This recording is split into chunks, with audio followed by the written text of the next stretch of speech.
శ్రోతలకు నా హృదయపూర్వక నమస్కారములు. మన శ్రోతలలో ఒక సోదరి ప్రశ్నను పంపడం జరిగింది. ఆ ప్రశ్న, నేను అలవాట్లు ఎందుకు మానలేకపోతున్నాను? ఆ సోదరి అడిగినటువంటి అలవాట్లు ఏంటంటే కాఫీ, టీ లాంటి అలవాట్లు ఎందుకు మానలేకపోతున్నాను. అలాగే మొత్తం అందరికీ ప్రపంచంలో ఏదో ఒక రకమైన అలవాట్లు ఉంటాయి. అవి మంచి అలవాట్లు కావచ్చు, చెడ్డ అలవాట్లు కావచ్చు, మొత్తం మనిషికి ఉండేది అలవాట్లే. ఎందుకు మానలేకపోతున్నాను అలవాట్లు అన్న దాంట్లో అసలు అలవాటు అనేదే మానవ స్వభావము. మనం జీవన విధానంలో ఉన్నదే ఒక అలవాటు. ఏంటి అలవాటు? ఒకే పద్ధతిలో శరీరం ఉంది. చూడండి, మీరు గమనించి చూడండి. గాలి పీల్చుకుంటూ ఉంటాం, ఎప్పుడూ పీల్చాల్సిందే. కన్ను చూస్తూ ఉంటుంది, చూడటమే కంటికి అలవాటు. చెవి వింటూ ఉంటుంది, వినటమే చెవికి అలవాటు. ముక్కు వాసనలు తెలుసుకుంటుంది, వాసనలు తెలుసుకోవడమే దానికి అలవాటు. గొంతు మాట్లాడుతుంది, మాట్లాడటమే దానికి అలవాటు. నాలుక రుచి తెలుసుకుంటుంది, రుచి తెలుసుకోవడమే దానికి అలవాటు. చర్మము మొత్తము స్పర్శలు తెలుస్తాయి, స్పర్శలు తెలియటమే వాటికి అలవాటు. స్త్రీ పురుష శారీరక కోరికల జననేంద్రియములు స్పర్శా సుఖాన్ని అనుభవిస్తాయి, ఆ స్పర్శా సుఖాన్ని అనుభవించటమే వాటికి అలవాటు. మలమూత్ర విసర్జనలు నిత్యము అదే అవయవముల ద్వారా అదే స్థానంలో జరుగుట వాటికి అలవాటు. గుండె కొట్టుకొనుట, కిడ్నీలు పనిచేయుట, శరీర అవయవములు మొత్తము అంటే మన మెదడు నుంచి కాలు వరకు వాటి పనితీరులన్నీ వాటికి అలవాట్లు. అది మారదు, ఫిక్స్డ్. మన శరీర నిర్మాణంలో మెదడు ఎలా పనిచేయాలి అంటే అది అలాగే పనిచేస్తుంది. ఎప్పటికీ కళ్ళు ఎలా పనిచేయాలి అవి అలాగే పనిచేస్తాయి. మొత్తం అవయవ సంపద అంతా అలాగే పనిచేస్తుంది. అది ఫిక్స్డ్ ఫార్మెట్, అంటే అలవాటుగా అలా పనిచేయటం అనేది దానికి ఫిక్స్డ్ ఫార్మెట్. అది మన శరీర నిర్మాణంలోనే ఉంది. ఇప్పుడు మనం జీవించేటప్పుడు ఆహారము తీసుకోవాలి, నిత్యము ఆహారమే తీసుకుంటాం, అది మనకు అలవాటు. ఆహారము తీసుకోకపోతే బ్రతకం, మనం చనిపోతాం. అంటే ఆహారము స్వీకరించుట అనేది శరీరము యొక్క అలవాటుగా మారిపోద్ది. విధానం, పద్ధతి. అది అలవాటు అంటే ఏంటి? ఒక విధానం, ఒక పద్ధతి, ఒక నిర్దేశించబడినటువంటి ప్రక్రియ. దాన్ని మార్చడం కుదరదు. అయితే మనమేమనుకుంటున్నాం, ఆ ఆహారములు మనం రుచుల కోసం తింటున్నాం. ఇక్కడ మనకి మన బాడీ ఫంక్షనింగ్ తెలుసుకోవట్లే. ఆధ్యాత్మిక చదువు అంటే ఏంటంటే, నేను అని మనం అనుకుంటున్నటువంటి మన శరీర నిర్మాణము ఎలా ఉన్నది, దాని పనితీరు ఏంటి, దానిని మనం ఎంతవరకు మార్చగలం, ఎలా మార్చగలం, అసలు మార్చడానికి అవకాశం ఉన్నదా, ఇది తెలుసుకోవాల్సింది. కాళ్ళు నడుస్తాయి అంతే, మార్చలేం. ఇష్టమైతే నడు, లేకపోతే కూర్చో, కాళ్ళు అలా ఉంటాయి. కాళ్ళు అనేది నడకకు ఉపయోగపడతాయి. చేతులు అనేక పనులు చేసుకోవడానికి ఉపయోగపడతాయి. చేస్తావా చేయవా నీ ఇష్టం, అలా కూర్చో. కానీ వాటిని చేతులతో నడవటం, కాళ్ళతో పనులు చేయటం ఇలా కుదరదు. అన్ని ఫిక్స్డ్ ఫార్మెట్లో ఉన్నాయి. మీరు శరీరం మొత్తం నిర్మాణం చూసుకోండి. అలా శరీరం మొత్తం ఒకే రకమైన పనితీరుని నిరంతరం చేస్తూ ఉంటుంది. అవే మనకి ఇంద్రియములు అన్నాం, పంచేంద్రియములు అంటారు. పంచ జ్ఞానేంద్రియములు, పంచ కర్మేంద్రియములు అంటారు. కర్మేంద్రియములు అన్నప్పుడు కర్మలు చేసేవి, కాళ్ళు, చేతులు, మల విసర్జన అవయవములు, ఇవన్నీ కర్మేంద్రియములుగా చెబుతారు. జ్ఞానేంద్రియములు అన్నప్పుడు బయట నుంచి మనం గ్రహిస్తున్న విషయాలు. కర్మేంద్రియములు అంటే మన శరీరములో కర్మ చేస్తున్నవి. జ్ఞానేంద్రియములు అంటే వాటి ద్వారా బయట నుంచి లోపలికి జ్ఞానం గ్రహించబడుతుంది. కర్మేంద్రియములు కాళ్ళు నడుస్తాయి, మలమూత్ర విసర్జన అవయములు విసర్జిస్తూ ఉంటాయి. ఇలా కర్మేంద్రియములు 5, జ్ఞానేంద్రియములు 5 అలా చెప్పారు. ఇవన్నీ ఏం లేదు, మన శరీర అవయవాలే. జ్ఞానేంద్రియములు ఏంటి? బయట నుంచి గ్రహించేది. కర్మేంద్రియములు ఏంటి? శరీరంలో పనిచేసేది. మల విసర్జన కార్యక్రమాలు జరుగుతూ ఉంటాయి. అలా అలా సంబంధించినవన్నీ. అయితే ఇవన్నీ ఊరికనే పేర్లు పెట్టారు అంతే. కానీ మన శరీర నిర్మాణము ఇది. కంటి ద్వారా గ్రహిస్తాం కనుక జ్ఞానేంద్రియం అది, చెవి ద్వారా గ్రహిస్తాం కనుక మనం జ్ఞానేంద్రియం అది, చర్మం ద్వారా స్పర్శలు తెలుసుకుంటాం కనుక జ్ఞానేంద్రియం అది. అలా జ్ఞానేంద్రియములు కర్మేంద్రియములు అన్నారు. ఇప్పుడు కర్మేంద్రియములు అన్నప్పుడు నోరు అంటే మాట్లాడేది, మన లోపల నుంచి పనిచేస్తుంది. అది నోటి ద్వారా తెలుసుకోవటం ఉండదు. జాగ్రత్తగా నేను కర్మ అంటే పనిచేసేది నోరు, చేతులు, కాళ్ళు, మలద్వారము మరియు స్త్రీ పురుష జననేంద్రియములు. ఇవి నోరు, చేతులు, కాళ్ళు, మలద్వారము, జననేంద్రియము 5. అలాగే ఇవి కర్మేంద్రియాలు. అంటే ఏంటి, మనలో మన శరీరంలో పనిచేస్తాయి. ఇవి గ్రహిస్తాం ఏముండదు. జ్ఞానేంద్రియములు అన్నప్పుడు అవి గ్రహిస్తాయి.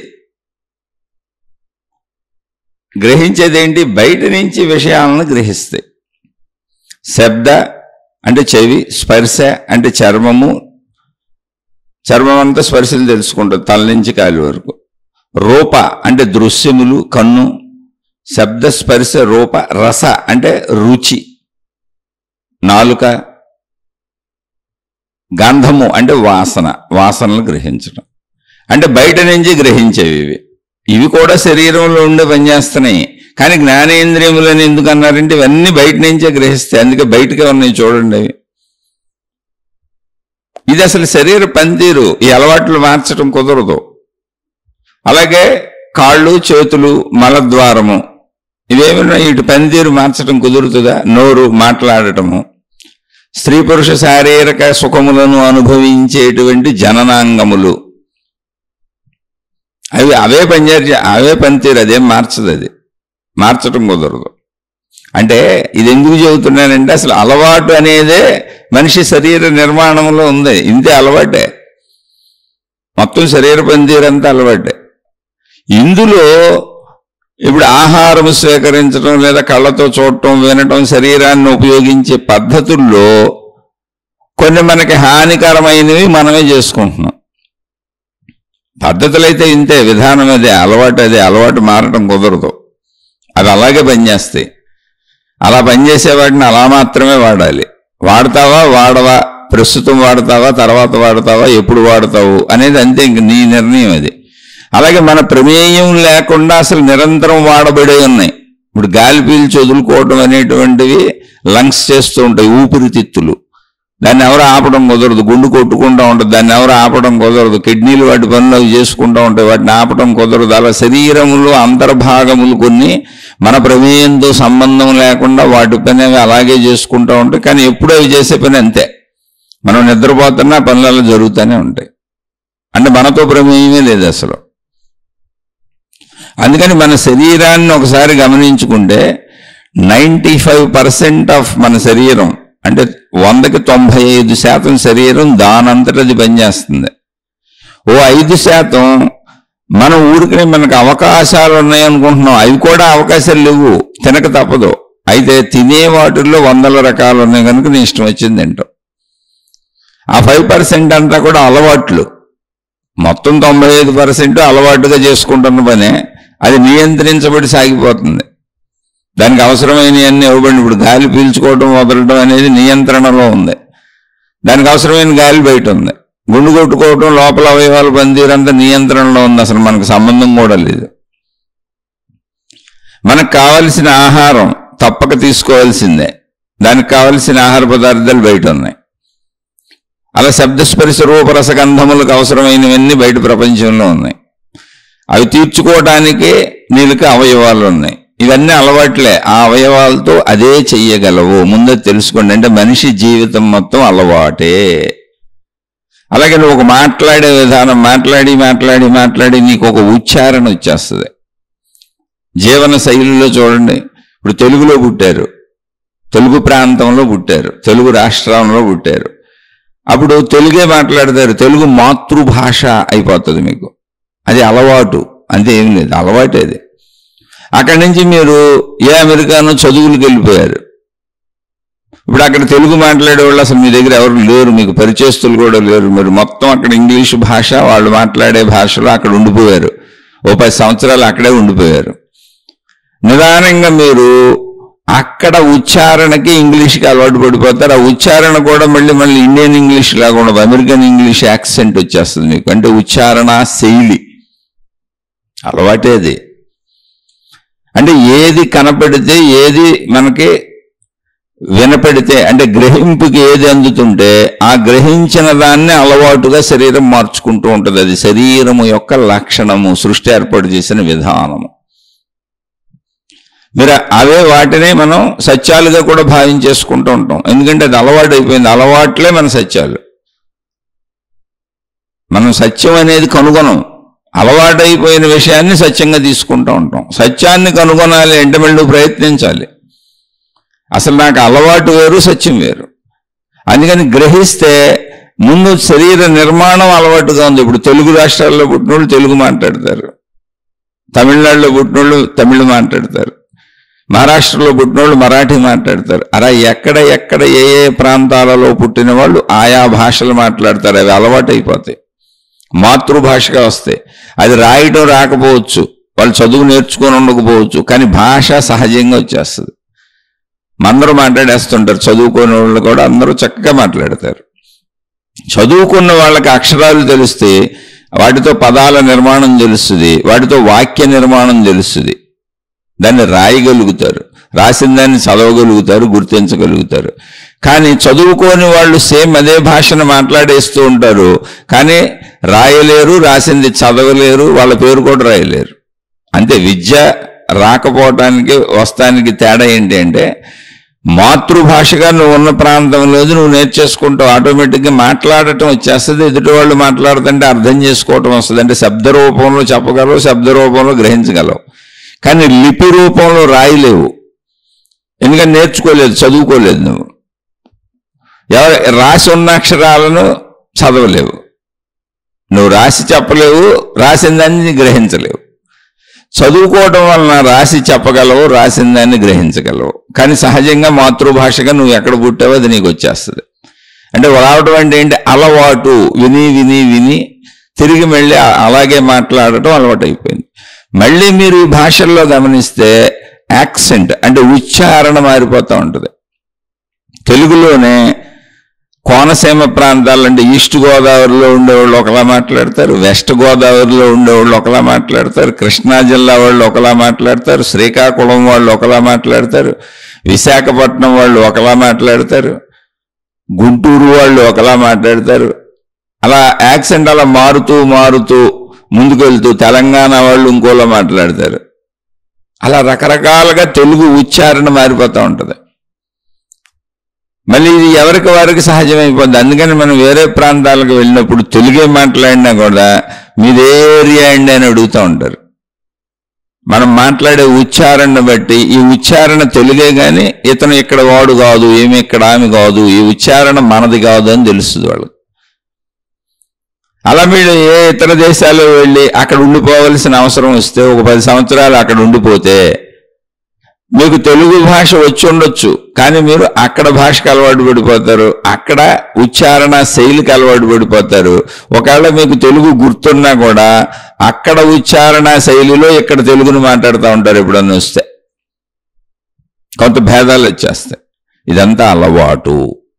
మొత్తం జీవితం మొత్తం ప్రారంభ దశ నుంచి చివరి వరకు అలవాట్లమయం. అన్ని అలవాటే మనం చేసుకునేది. ఆ అలవాట్లనే నిజముగా, సత్యముగా, గుణములుగా, స్వభావముగా, స్వరూపముగా తయారు చేసేసుకున్నాం. కానీ అన్ని అలవాట్లే, అన్ని అలవాట్లే. ఇప్పుడు మన ఇంట్లో వాళ్ళు ఒక తండ్రి తల్లి కోపదారి మనుషులు, అంటే ఏదన్నా అనగానే విసుక్కోవటం, చికాకు పడటం, కోపం తెచ్చుకోవటం, ఇటువంటి అలవాట్లు ఉన్నాయనుకోండి. ఏదన్నా చెప్పినా, ఏదన్నా అడిగినా, ఏదన్నా విన్నా సహజంగా ఎక్కువగా వాళ్ళ పిల్లలు కూడా సేమ్ అలాగే తయారవుతారు. ఎందుకనంటే ఎలా జీవించాలి అనేది బిడ్డకు తెలియదు. అసలు పసిబిడ్డగా పుట్టినప్పుడు ఎటువంటి అలవాటు లేదు. బిడ్డ ఉంది, ప్రాణం ఉంది, అక్కడి నుంచి ఇంకా గ్రహణ శక్తులు పనిచేస్తున్నాయి. కర్మేంద్రియములు, జ్ఞానేంద్రియములు పనిచేస్తూ ఉంటాయి. పనిచేసే అవకాశం ఉందా? ఆ శరీరంలో ప్రాణం ఉంది కనుక. అయితే ఎలా పని చేయాలి? కర్మేంద్రియాలు ఎలా పనిచేయాలి, జ్ఞానేంద్రియాలు ఎలా పనిచేయాలి అంటే, జ్ఞానేంద్రియాల పనితీరు ఎవరికైనా ఒకటి శబ్దస్పర్శ రూపరస గంధములను గ్రహించటం. వాళ్ళు ఉన్నటువంటి స్థితుల్లో, పరిస్థితుల్లో, వాళ్ళ కుటుంబ సభ్యుల నుంచి, చుట్టూ ఉన్న సమాజం నుంచి, చుట్టూ ఉన్న భౌగోళిక వాతావరణ పరిస్థితుల నుంచి అన్నింటినీ గ్రహిస్తూ ఉంటారు. వాళ్ళు ఎక్కడ ఉన్నారో అవి వాళ్ళ గ్రహింపులు. కర్మేంద్రియముల పనితీరు అంటే నోరు మాట్లాడటం, ఇవన్నీ కూడా అంటే మలమూత్ర విసర్జనలు అందరికీ ఒకటే అయినా మళ్ళీ వాళ్ళ ఇంట్లో వాళ్ళు నేర్పిన టైమింగ్స్ని పాటిస్తూ ఉంటారు వాళ్ళు. మళ్ళీ అందరికీ ఆహారం తినే అలవాట్లు, మలమూత్ర విసర్జనల అలవాట్లు, పడుకునే అలవాట్లు, లేచే అలవాట్లు అన్నీ కూడా వాళ్ళ ఇంటి వాళ్ళ పరిస్థితులను బట్టి మాత్రమే నేర్చుకుంటారు. అలాగే విసుగులు, కోపాలు, చికాకులు, మనిషికి ఆనందాలు, సంతోషాలు వ్యక్తపరచటాలు, లేదా ఆహార పదార్థంలో ఇష్టాలు అయిష్టాలు, బట్టలు కట్టుకోవటంలో ఇష్టాలు అయిష్టాలు, ఇవన్నీ కూడా తల్లిదండ్రులు లేదా తమ కుటుంబ సభ్యులు లేదా తమ చుట్టూ ఉన్నటువంటి బంధుమిత్రులు లేదా మళ్ళీ వాళ్ళు పెరుగుతూ సమాజంలోకి వెళ్ళి గ్రహింపును బట్టి వస్తూ ఉంటాయి. బేసిక్ పాయింట్లో తల్లిదండ్రుల నుంచి వస్తాయి, ఫస్ట్ నేర్చుకుంటారు. అందుకే తండ్రిలో నిరంతరం చికాకు పడుతూ ఉంటారు, తల్లిలో నిరంతరం అలా ఉంటాయి, వీళ్ళు అలాగే ఉంటారు. తండ్రి లోభి అనుకోండి, ఖచ్చితంగా ఆ కొడుకు లోభి అవుతాడు. తండ్రి 2 చాక్లెట్లు కొనుక్కోండి, కొడుకు వద్దునా ఒకటే కొనుక్కుందాం అంటాడు. ఒక చాక్లెట్ ఎవరికన్నా బెటర్ అంటే వద్దునా ఎందుకు అడుగు పెట్టడం అనవసరం, దాసేద్దాం అంటాడు. అవి తల్లిదండ్రుల గుణాల్లో ఏదో ఒకటి ఉంటుంది. ఎందుకని అవి వింటున్నారు అంతే తప్ప అది మహిమ కాదు, మాయ కాదు, ఎక్కడి నుంచో వచ్చేసింది కాదు. వీళ్ళనే చూస్తూ పెరుగుతున్నారు. రోజు వీళ్ళు మాట్లాడేది, వీళ్ళు చేసేది అంతా వాళ్ళు చూస్తున్నారు. అందుకే ఎక్కడైనా మీరు గమనించండి, బోధలతో ఎవరు మారరు, మాటలతో ఎవరు మారరు. మనం చెప్పేటువంటి మాటలు అర్థమవుతాయి అంతే. అలాగే మహాత్ములు, జ్ఞానులు ఎవరైనా చెప్పినా బోధలు అర్థమవుతాయి అంతే. బోధలతో మాటలతో అందరూ మారిపోయి ఉంటే అసలు ప్రపంచంలో ఇప్పుడు చెడు తప్పు అనేది ఉండకూడదు. ఎందుకనంటే వేల లక్షల మంది మహాత్ములు కోటాను కోట్ల గ్రంథాలు అందించి వెళ్ళారు, బోధలు చేసి వెళ్ళారు, ఇంకా చేస్తూనే ఉన్నారు, చెబుతూనే ఉన్నారు. అయినా మానవ జాతి మామూలుగా ఇలాగే సాగుతుంది. కారణం ఏంటి అంటే ఆచరణతో మాత్రమే మనిషి మారతాడు. మారటం అంటే ఏంటి, మళ్ళీ అలవాటు చేసుకుంటాడు అంతే. మారటం అనేది ఏం లేదు అక్కడ. అలవాటు, మంచిని చూస్తే మంచి అలవాటు అయిపోద్ది. ఇప్పుడు పాండవులు అనేటువంటి వ్యక్తులు ఉన్నారు, కౌరవులు అనేటువంటి వ్యక్తులు ఉన్నారు. మనం ఒక చరిత్రను మనకు అందించారు మహాత్ములు, దాన్ని గమనిస్తే మనకు అర్థమైపోద్ది. ఇప్పుడు కౌరవులు అంటే పాండవులు, కౌరవులు మొత్తం వంశపరంగా కౌరవులే, కానీ విడివిడిగా ఎందుకు చెప్పారు అంటే వాళ్ళది కురు సామ్రాజ్యం, కౌరవ వంశం అది. కాబట్టి అందరూ కౌరవులే, కానీ వీళ్ళని పాండవులు అని ఎందుకు అన్నారంటే పాండురాజుకు పుట్టారు వీళ్ళు. అతని యొక్క అంటే తండ్రి యొక్క పేరు మీద వాళ్ళని పాండవులు అన్నారు. 5గురిని. పాండవుల తల్లి కుంతీదేవి, ఆమె సహజంగా చాలా గుణవంతురాలు, చాలా మంచిది. పాండురాజు సహజంగా చాలా మంచివాడు. ఎంత మంచివాడు అనేదానికి ఉదాహరణ ఏంటంటే తన అన్నగారైనటువంటి దుర్యోధనుడు పాండురాజు అన్నదమ్ములు, రాజ్యానికి వాళ్లే వారసులు, యువరాజులు అవ్వాలి ఇప్పుడు. అయితే పెద్దవాడికి సహజంగా రాజ్యం ఇస్తారు, పెద్దవాడికి రాజ్యార్హత ఉంటుంది. ఆ పెద్దవాడు ఎవరు? దుర్యోధనుడు. పెద్దవాడు ఎవడు? ధృతరాష్ట్రుడు. దుర్యోధనుడు తండ్రి అయిన ధృతరాష్ట్రుడు, ఆయన సోదరుడు పాండురాజు. అయితే ధృతరాష్ట్రునికి పుట్టుకతో అంధుడు, కళ్ళు లేవు, గుడ్డివాడు. కనుక గుడ్డివాడు రాజ్య పరిపాలన చేయలేడు గనుక ఆ రాజ్యానికి అధిపతిగా 2వ వాడైన పాండురాజుకు సింహాసనాన్ని అప్పగించాలని నిర్ణయిస్తారు. ఇది ధృతరాష్ట్రుడి మనసులో ఈర్ష్యగా, అసూయగా మిగిలిపోద్ది. ఎందుకనంటే నా రాజ్య హక్కు అతనికి పోయింది నాకు కళ్ళు లేకపోవటం వలన అని. అదొక నెగిటివిటీ స్టార్ట్ అయిపోద్ది. ఎందుకని అధికారాన్ని ఎవరో ఎదుర్కోరు ప్రపంచంలో. ధన సంపదలు, అధికారాలు, హోదాలు, ఇప్పటికే మనం అలాగే జీవించేది. అక్కడ అతనికి లోపల మనసులో అది స్టార్ట్ అయింది, కానీ బయటికి వ్యక్తపరచడానికి ఛాన్స్ లేదు. ఎందుకనంటే నిజంగానే గుడ్డివాడు కనుక.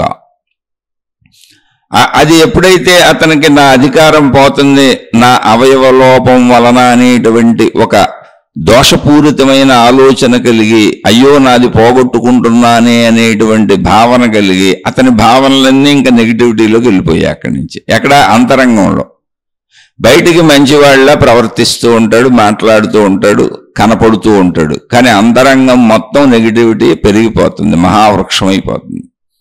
ఈర్ష్య, అసూయ, ద్వేషం, నా అర్హతనే అవయవ లోపం వలన పోగొట్టుకోవాల్సి వచ్చింది అనేటువంటి బాధ, ఇదంతా అతనిలో పెరుగుతుంది. ఎక్కడ అంతరంగంలో. బయటికి మామూలుగా ఉంటాడు కనుక అతనిలో చెడు పెరిగిపోతుంది.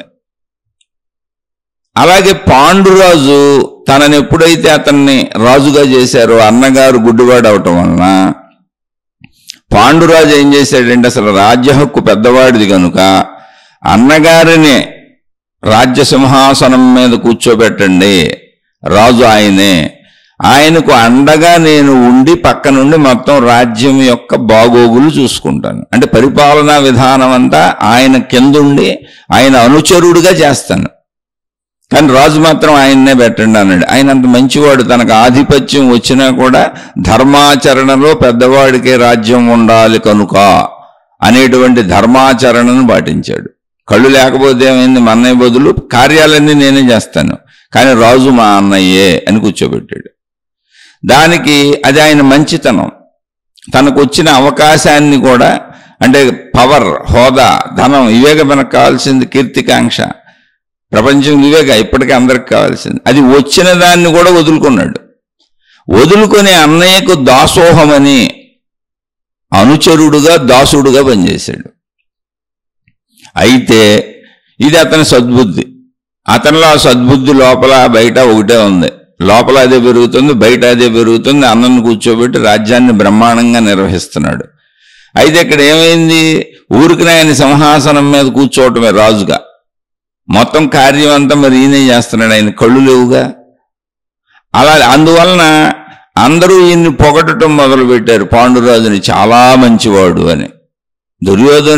ధృతరాష్ట్రుడిని చెడ్డవాడని ఎవరు అనలా, కానీ పాండురాజుని పొగడటం ధృతరాష్ట్రుడు భరించలేకపోతున్నాడు, అయ్యో నా అవయవ లోపము అని. అంటే ఎప్పుడు గుర్తుపెట్టుకోండి, ఇది ఎందుకు చెబుతున్నానంటే, మన లోపాలే మన చెడ్డవాళ్ళుగా చేస్తాయి. చెడ్డవాళ్ళందరికీ ఉండేది వాళ్ళలో ఏదో లోపం.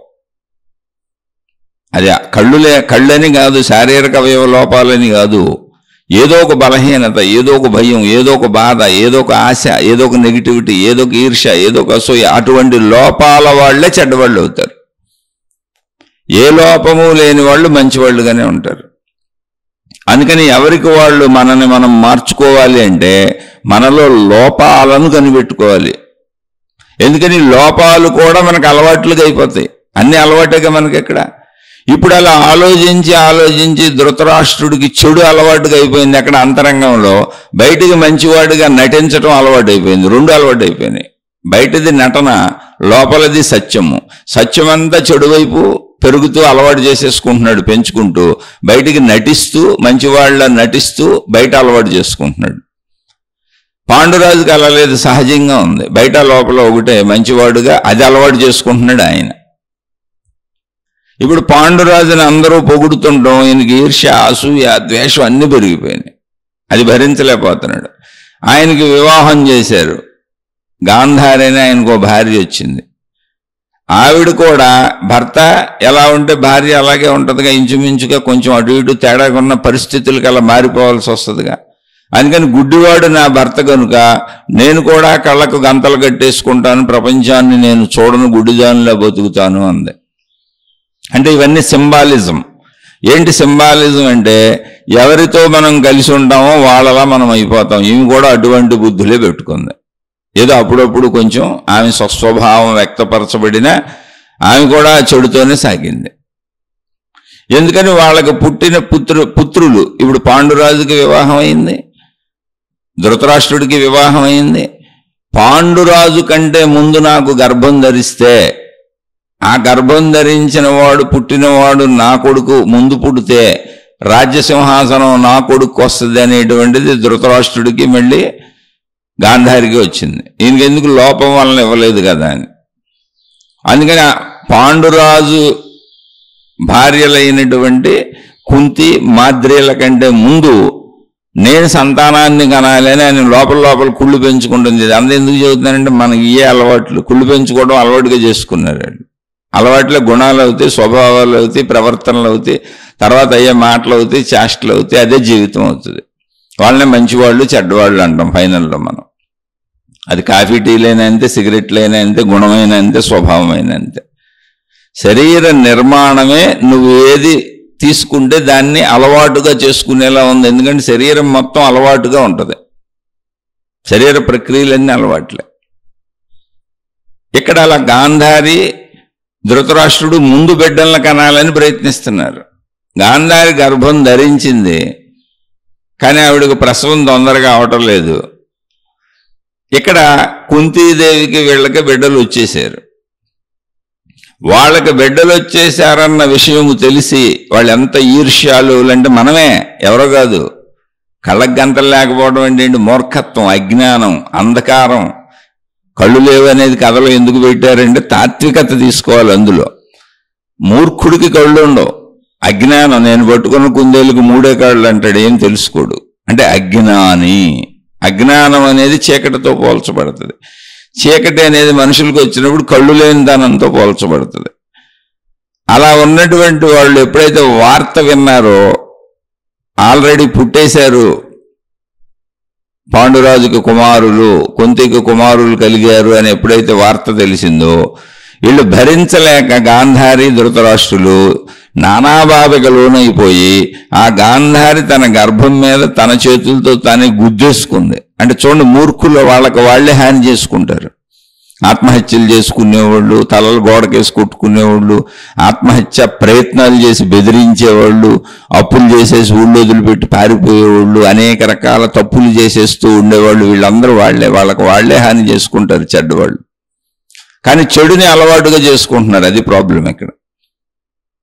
అది ఎటువంటి చెడైనా, అధికంగా తిండి శరీరం పాడైపోద్దని తెలిసిన, జబ్బులు వచ్చినా తినకుండా ఉండలేరు.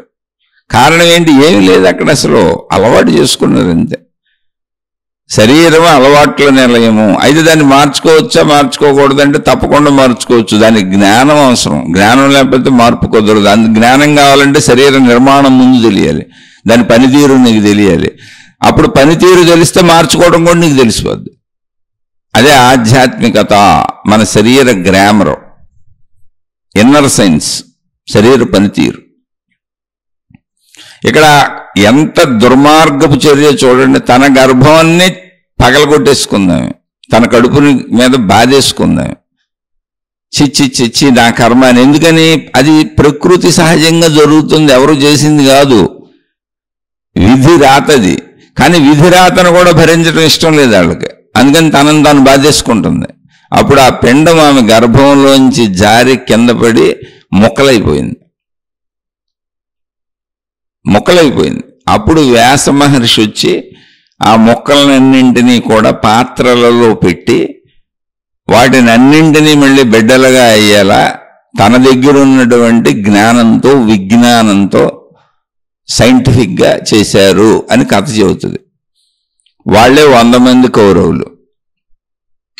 వాళ్ళు అయ్యారు తర్వాత, కానీ కొండల్లో పెరిగారు. అంటే మనం ఎంత హాని చేసుకుంటాం అనేది గాంధారి చరిత్ర అన్నమాట. ఇప్పుడు ఈ చెడు కూడా వాళ్ళు అలవాటే చేసుకున్నారు. అందువలన వాళ్ళ పెంపకంలో, వాళ్ళ బుద్ధులతో, వాళ్ళ గుణాలతో, వాళ్ళ మాటలు వింటూ నిరంతరం ఆ ఈర్ష్య మాటలు, అసూయ మాటలు, ద్వేషపు మాటలు ఇంట్లో అవే మాట్లాడుకుంటారు. అలా పెరిగారు ఆ 100 మంది. అందుకని వాళ్ళ సంతానం మొత్తానికి లీడర్ దుర్యోధనుడు, పెద్దవాడు. వాడినే చెబుతారు, మిగిలిన వాళ్ళ పేర్లు మనకి చెప్పరు. కానీ అందరూ పాండవులకి, అందరికీ అంతరంగంలో పాండవుల మీద ద్వేషం ఉంది. ధృతరాష్ట్రుడికి మొదటి నుంచి ఎలా ఉందో అదే తల్లిదండ్రుల పెంపకంలో పెరగటం వలన ఆ మాటలు వింటూ, వాళ్ళ లోపల చెప్పుకునే మాటలు వింటూ పైకి నటిస్తూ వాళ్ళు మాట్లాడుకుంటారు. మన ఇళ్లలో మనం ఇలా చేస్తూనే ఉంటాం. అందరికీ అలవాటేది. అది వాళ్ళ పిల్లలకి అలవాటు అయిపోయింది. ఎందుకు అలవాటేది? ఇప్పుడు వాళ్ళ పిల్లలకి పాండవుల కుమారులు, అంటే పాండవుల పట్ల, పాండురాజు కుమారులైనటువంటి పాండవుల పట్ల అకారణ ద్వేషం ఉంది. పైకి నటిస్తున్నారు, అందరూ కలిసి ఒక చోట ఉంటున్నారు. పాండురాజు చనిపోయాడు. అందరూ ఒకచోటే ఉంటున్నారు, విద్యలు నేర్చుకుంటున్నారు, అందరికీ అదే తిండి, అవే విద్య, అదే చదువు. కానీ అకారణ ద్వేషం. ఆ ద్వేషంతో బోల్డు సార్లు చిన్నప్పుడే భీముడిని చంపేద్దామని ప్రయత్నించారు. ఇలా రకరకాల ప్రయత్నాలు. అది చివరికి మహాభారత యుద్ధం వరకు వచ్చింది. కానీ పాండురాజు కుమారులైనటువంటి పాండవులు మంచి పెంపకంలో, అంటే వీళ్ళకి చెడు పెంపకం, అంటే పెంపకం అంటే ఏంటి, మాటలు వినడం, వాళ్ళు అనుకోవటం, చెప్పుకోవటం, ఆ ద్వేషం, ఆ కుతంత్రం, ఆ కుళ్ళు, మాట్లాడుకు అలవాటు అయిపోయి అదే భావం సత్యం అయిపోయి, ఆ సత్యం గుణం అయిపోయి, స్వభావం అయిపోయి, ఇంతకాళ్ళు ఏం చేయాలి, అందరూ కలిసే ఉన్నారు. అకారణ ద్వేషం అయిపోయి, పోయి మన కొడితేనో తిడితేనో మోసం చేస్తేనో ఉండొచ్చు, కానీ అకారణ ద్వేషం అయిపోయి, ఈర్ష్య అయిపోయి, అసూయ అయిపోయి వాళ్ళ మీద పగబట్టినట్టుగా ఉంటారు. పైకి అందరి దగ్గర మంచిగా నటిస్తూ ఉంటారు. అలా పిల్లలు కూడా తయారైపోయారు. మీరు గమనించండి, అక్కడ నిజంగా ఏం లేదు. అలవాట్లండి ఇవే. స్వభావం అలవాటు, స్వరూపము మనం, అంటే మన స్వస్వభావం, మనం ఏం మాట్లాడుతుంటాం, ఏం చేస్తుంటాం, అలవాటు, గుణం అలవాటు, మన ప్రవర్తన అలవాటు, మన మాట తీరు అలవాటు, మన నడక తీరు అలవాటు, మనం పడుకునేది అలవాటు, లేచేది అలవాటు, ఎన్నింటికి పడుకుంటాం, ఎన్నింటికి లెగుస్తాం, అన్ని అలవాట్లే. అలవాట్లు మీరు మంచివి చేసుకుంటారా చెడ్డవి చేసుకుంటారా అనేది మీ చుట్టూ ఉన్న వాతావరణం మీద ఉంది. అది మీ తల్లిదండ్రులతో మొదలై ప్రపంచంలో మీరు ఎంత దూరం ప్రయాణిస్తారో అంత దూరం సాగుతుంది. అందుకనే మొదటి నుంచి కూడా ఆధ్యాత్మికత సజ్జన సాంగత్యం చేయమని చెబుతుంది. మంచి వాళ్లతో ఉండండి. ఒకవేళ చెడ్డవాళ్ళు అయితే తల్లిదండ్రుల మాటలు కూడా వినకండి. ఎందుకని విచక్షణ ఉంటుంది, మనకు తెలుస్తుంది. విచక్షణ జ్ఞానం ఒక వయసు వచ్చిన దగ్గర నుంచి పనిచేస్తుంది. తప్పు, ఇది చెడు, ఇలా ఉండకూడదని. అందుకే చెడు వినకో, చెడు అనకో, చెడు చూడకు అని చెప్పారు. ఎందుకని చూస్తే అలవాటు అయిపోద్ది, వింటే అలవాటు అయిపోద్ది, మాట్లాడితే అలవాటు అయిపోద్ది. కాబట్టి దాని జోలికి వెళ్ళక అది అలవాటు అయిపోద్ది. అది ప్రాబ్లం. అలా అలవాటు అయిపోయిన వాళ్ళు కౌరవులు. ఎందుకంటే అక్కడ అసలు ఏం లేదు, అందరూ కలిసే ఉన్నారు. దుర్మార్గుడైన ధృతరాష్ట్రుడు మొట్టమొదటి నుంచి చిట్ట చివరి వరకు తన సంతానాన్ని కోల్పోయి యుద్ధం జరిగి అందరూ పోయినా కూడా ఆయన బతికే ఉన్నాడు, ఆయన గాంధారి. కానీ లోపల అంత ద్వేషాన్ని అలాగే దాచుకున్నారు, బయటకు వ్యక్తీకరించకుండా. ఎంత ద్వేషము అంటే తన సొంత సోదరుడు కుమారుల్ని చంపేయాలని విశ్వ ప్రయత్నాలు చేశారు. ఆఖరికి దొంగ జోదాలాటలాడి అరణ్యాలకు పంపించేశారు. కానీ పాండవులకి ఏం అలవాటైంది, తమ తల్లిదండ్రుల సహజ మంచితనం అలవాటైంది. తండ్రి చనిపోయిన తర్వాత తల్లి పెంచుతూ మొత్తం చక్కగా మంచి విషయాలు చెబుతూ ఆవిడ మంచిది, ఆవిడలో అన్ని సద్భావాలే ఉంటాయి. సద్భావాలు వింటూ సద్భావాలు చూస్తూ సద్భావాలతో పెరిగారు. కాబట్టి వాళ్ళు ఎప్పుడూ సద్భావాలలోనే ఉన్నారు. అంతే తప్ప ఎవరో మంచోళ్ళు ఎవరో చెడ్డోళ్ళు కాదు. నువ్వు కావాలని నీ కుటుంబ వాతావరణం ఏంటో, నీ తల్లిదండ్రులు బుద్ధులు ఏంటో అక్కడ పెరిగినవి వచ్చినాయి. నువ్వు కావాలని అన్నీ లోపలేసుకున్నాయి.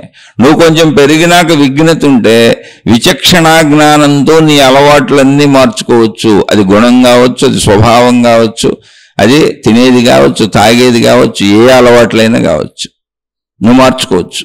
ఆ మార్చుకోవటానికి ఉపయోగపడేదే ఆధ్యాత్మిక విద్య, ఆధ్యాత్మిక చదువు అదే, ఆత్మజ్ఞాన చదువు అదే. నిన్ను నువ్వు తెలుసుకొని నీ శరీర ఫంక్షనింగ్, నీ మనసు ఫంక్షనింగ్, నీ బాడీ ఎలా పనిచేస్తుంది, దాని విధానం ఏంటంటే అది మొత్తం అలవాట్లమయం.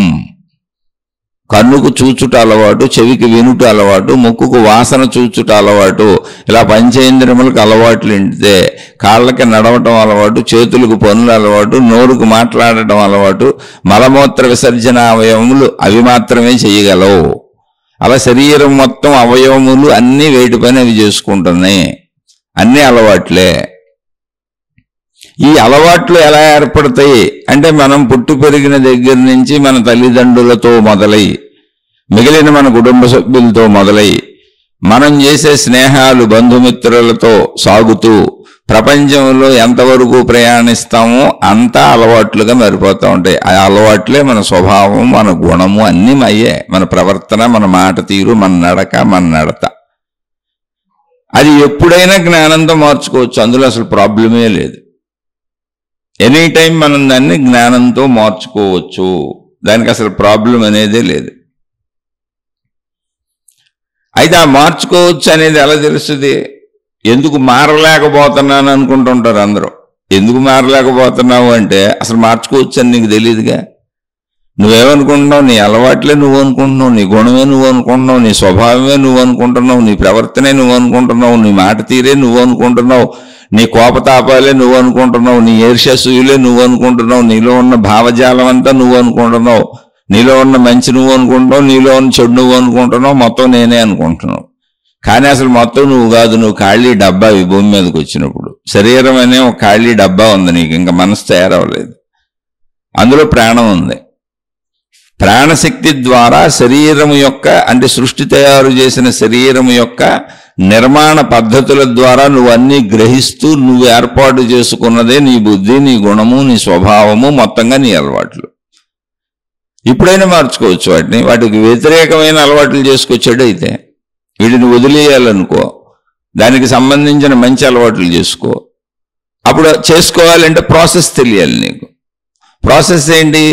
మనం గ్రహించినవన్నీ మనసుగా తయారైపోతున్నాయి. మనం గ్రహించినవి అంటే శరీరము ద్వారా మనం చూసినవి, చేసినవి, గ్రహించినవన్నీ మనసుకు అయిపోతుంది. చుట్టూ గ్రహించినవన్నీ మనకు అలవాట్లుగా అయిపోతున్నాయి. కాబట్టి మనం గ్రహించినవేగా మన మనసు అయింది, అంతే తప్ప అది మనం కాదుగా. ఆ విషయం ముందు తెలుసుకోండి. నా ఆలోచన నేను కాదు, నా భావం నేను కాదు, నా గుణం నేను కాదు, నా స్వభావం నేను కాదు, నా కోపం నేను కాదు, నాలో ఉన్న చెడు నేను కాదు, నాలో ఉన్న మంచి నేను కాదు. నేను ఎంప్టీనెస్ని, నేను ఒక ఖాళీని. నేను పుట్టినప్పుడు శరీరం ఉంది, ప్రాణశక్తి ఉంది, అంతే. ప్రాణశక్తి అనేటువంటి ఒక ఖాళీలో నా గుణాలు, నా స్వభావం, నా బుద్ధులు మొత్తం తయారైంది, నా మనసు తయారైంది, నా భావాలు తయారైంది. తయారైన భావాలు ఇవి, అంటే తయారు చేసుకుంది నేను, ఎవరు? శరీరము. కాబట్టి ఇప్పుడు తయారైన భావాలు అవి నేను కాదని ముందు నువ్వు గ్రహించాలి. అసలు అవే నేను అనుకొని సాగుతున్నప్పుడు అలవాట్లే నేను అనుకొని, నాకు అలవాటు అయిపోయింది అనుకొని ఇలాగే ఆలోచించడం, ఇలాగే మాట్లాడటం, ఇలాగే నడవడం, ఇలాగే కూర్చోవడం, ఇలాగే తినడం, ఇలాగే తాగడం అలవాట్లు అయిపోయినాయి, లేకపోతే నేను ఉండలేను అనుకుంటే అజ్ఞాన దశ. ఎందుకు అజ్ఞాన దశ? శరీరమే నేను అనుకుంటూ మనం అలవాటు చేసుకున్న విషయాలే నేను అయిపోయాం, నేను అనేసుకుంటున్నాం. మనం అసలు కానీ కాదు. మన గుణాలు మనం కాదు, మన స్వభావం మనం కాదు, మన ఆలోచనలు మనం కాదు, మన భావాలు మనం కాదు. అవి మనం లోపల పోగేసుకున్నవి, ఏరుకున్నవి, తెచ్చుకున్నవి. ఇప్పుడు మన ఇంట్లో అనేక సామాన్లు కొనుక్కుంటాం మనం. ఆ సామాన్లన్నీ మనం అవుతామా? అవంగా. కానీ నావి అని అటాచ్మెంట్ ఉంటుంది చూడండి, వాటితో విపరీతమైన అటాచ్మెంట్ ఉంటుంది. నా వాళ్ళు ఓ జీవిత భాగస్వామిని తెచ్చుకుంటాం. మనం పుట్టకముందే తల్లిదండ్రులు ఉన్నారు, వాళ్ళకే పుట్టాం. కాబట్టి వాళ్ళు పెంచి పెద్ద చేస్తుంటే వీళ్ళు నా వాళ్ళు అనుకుంటున్నాం. వాళ్ళు మనకంటే విభిన్నంగా ఉన్నా వీళ్ళు నా వాళ్ళు అనుకుంటాం. మన ఇంట్లో ఉన్న అన్నదమ్ములు, అక్క చెల్లెళ్ళు నా వాళ్ళు, నా వాళ్ళు, నా వాళ్ళు అనుకుంటూ పెరిగాం. అది అలవాటు అయిపోయింది. ఇప్పుడు ఆ నా అనేది ఎంత అయిపోయిందంటే, నా వాళ్ళకి కానీ, నా వస్తువులకు కానీ, నా సంపదలకు కానీ అవన్నీ భరించలేను నేను. కానీ నాకంటే భిన్నమైనవే. అవన్నీ నాకు బయట ఉన్నవే, నాకంటే భిన్నమైనవే. కానీ నేను భరించలేను, తట్టుకోలేను, అసలు ఊహనే తట్టుకోలేను. ఈ తట్టుకోలేని స్థితిని కూడా అలవాటుగా చేసుకున్నాను, అలా నేర్చుకున్నాను చుట్టూ ఉన్న మనుషులను చూసి. అలా కాకుండా నేను మొదటి నుంచి నేను ఇవ్వటం నేర్చుకొని, బాధపడకుండా ఉండటం నేర్చుకొని, మంచి నేర్చుకొని అలా వచ్చి ఉంటే మంచివాడిని అయ్యేవాడిని. అలా ఉన్నవాళ్ళు ఉంటారు, కానీ చాలా తక్కువ మంది ఉంటారు. అది చూసి నేర్చుకున్నవని ముందు తెలుసుకో, పోగేసుకున్నవని ముందు తెలుసుకో. పంచేంద్రియముల ద్వారా గ్రహించి లోపల ముద్రింపజేసుకున్నామని ప్రాణశక్తులు, అదే మనసుని ముందు తెలుసుకో. అలా నా చుట్టూ ఉన్నటువంటి మనుషుల ద్వారా భాషను కానీ, వ్యవహారిక నడకలను కానీ, నడతలను కానీ, ప్రవర్తనలు కానీ, గుణాలను కానీ గ్రహించానని తెలుసుకో. అప్పుడేమైంది? నేను శరీరమును, నాకు ప్రాణశక్తి ఉంది బిడ్డగా ఉన్నప్పుడు. అంటే నేను ప్రాణశక్తిని, శరీరమును తప్ప మిగిలినవన్నీ నేను పోగేసుకున్నవి. అవి నావి, నేను కాదు. నా స్వభావం నేను కాదు, నా గుణం నేను కాదు, నా ప్రవర్తన నేను కాదు, నా అలవాటు నేను కాదు.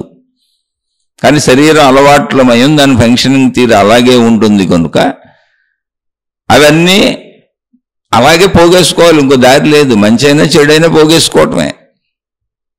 కానీ అవి నేను కాదు. నా ప్రాణశక్తిలో దాచుకున్నా, నా ఖాళీలో. నాలో ప్రాణశక్తి అనేటువంటి అనంత ఖాళీ ఒకటి ఉంది. నేను శరీరము నా శరీరమును నిలిపి ఉంచిన ప్రాణశక్తి అనే అనంత ఖాళీలో నేను పోగేసుకున్నవన్నీ దాచుకున్నాను. అది నా మనస్సు. నా మనస్సు అది, నేను దాచుకున్న మనస్సు అది. నా సోఫా, నా మోటార్ సైకిల్, నా టీవీ, నా పెన్ను, నా కంప్యూటరు, నా ల్యాప్టాపు, నా బట్టలు, నా భార్య, నా కొడుకు, ఇలా అన్నీ నాకు బయట ఎలా ఉన్నావో అలాగే నా మనస్సు కూడా నాది కాదు, నాకు బయటదే, నాకు సంబంధం లేదు దాంతో. అది నాది కాదు. అది నా ప్రాణశక్తిలో నేను పోగేసుకు దాచుకున్న శరీర నిర్మాణం అలా ఉంది కనుక నా శరీరం వచ్చింది, శరీరంతో నేను వచ్చాను, శరీరంలో ప్రాణశక్తి ఉంది కాబట్టి అవి నేను పోగేసుకున్నవి అయినప్పుడు వాటిని వదలటానికి నాకు ప్రాబ్లమే ఉండదు.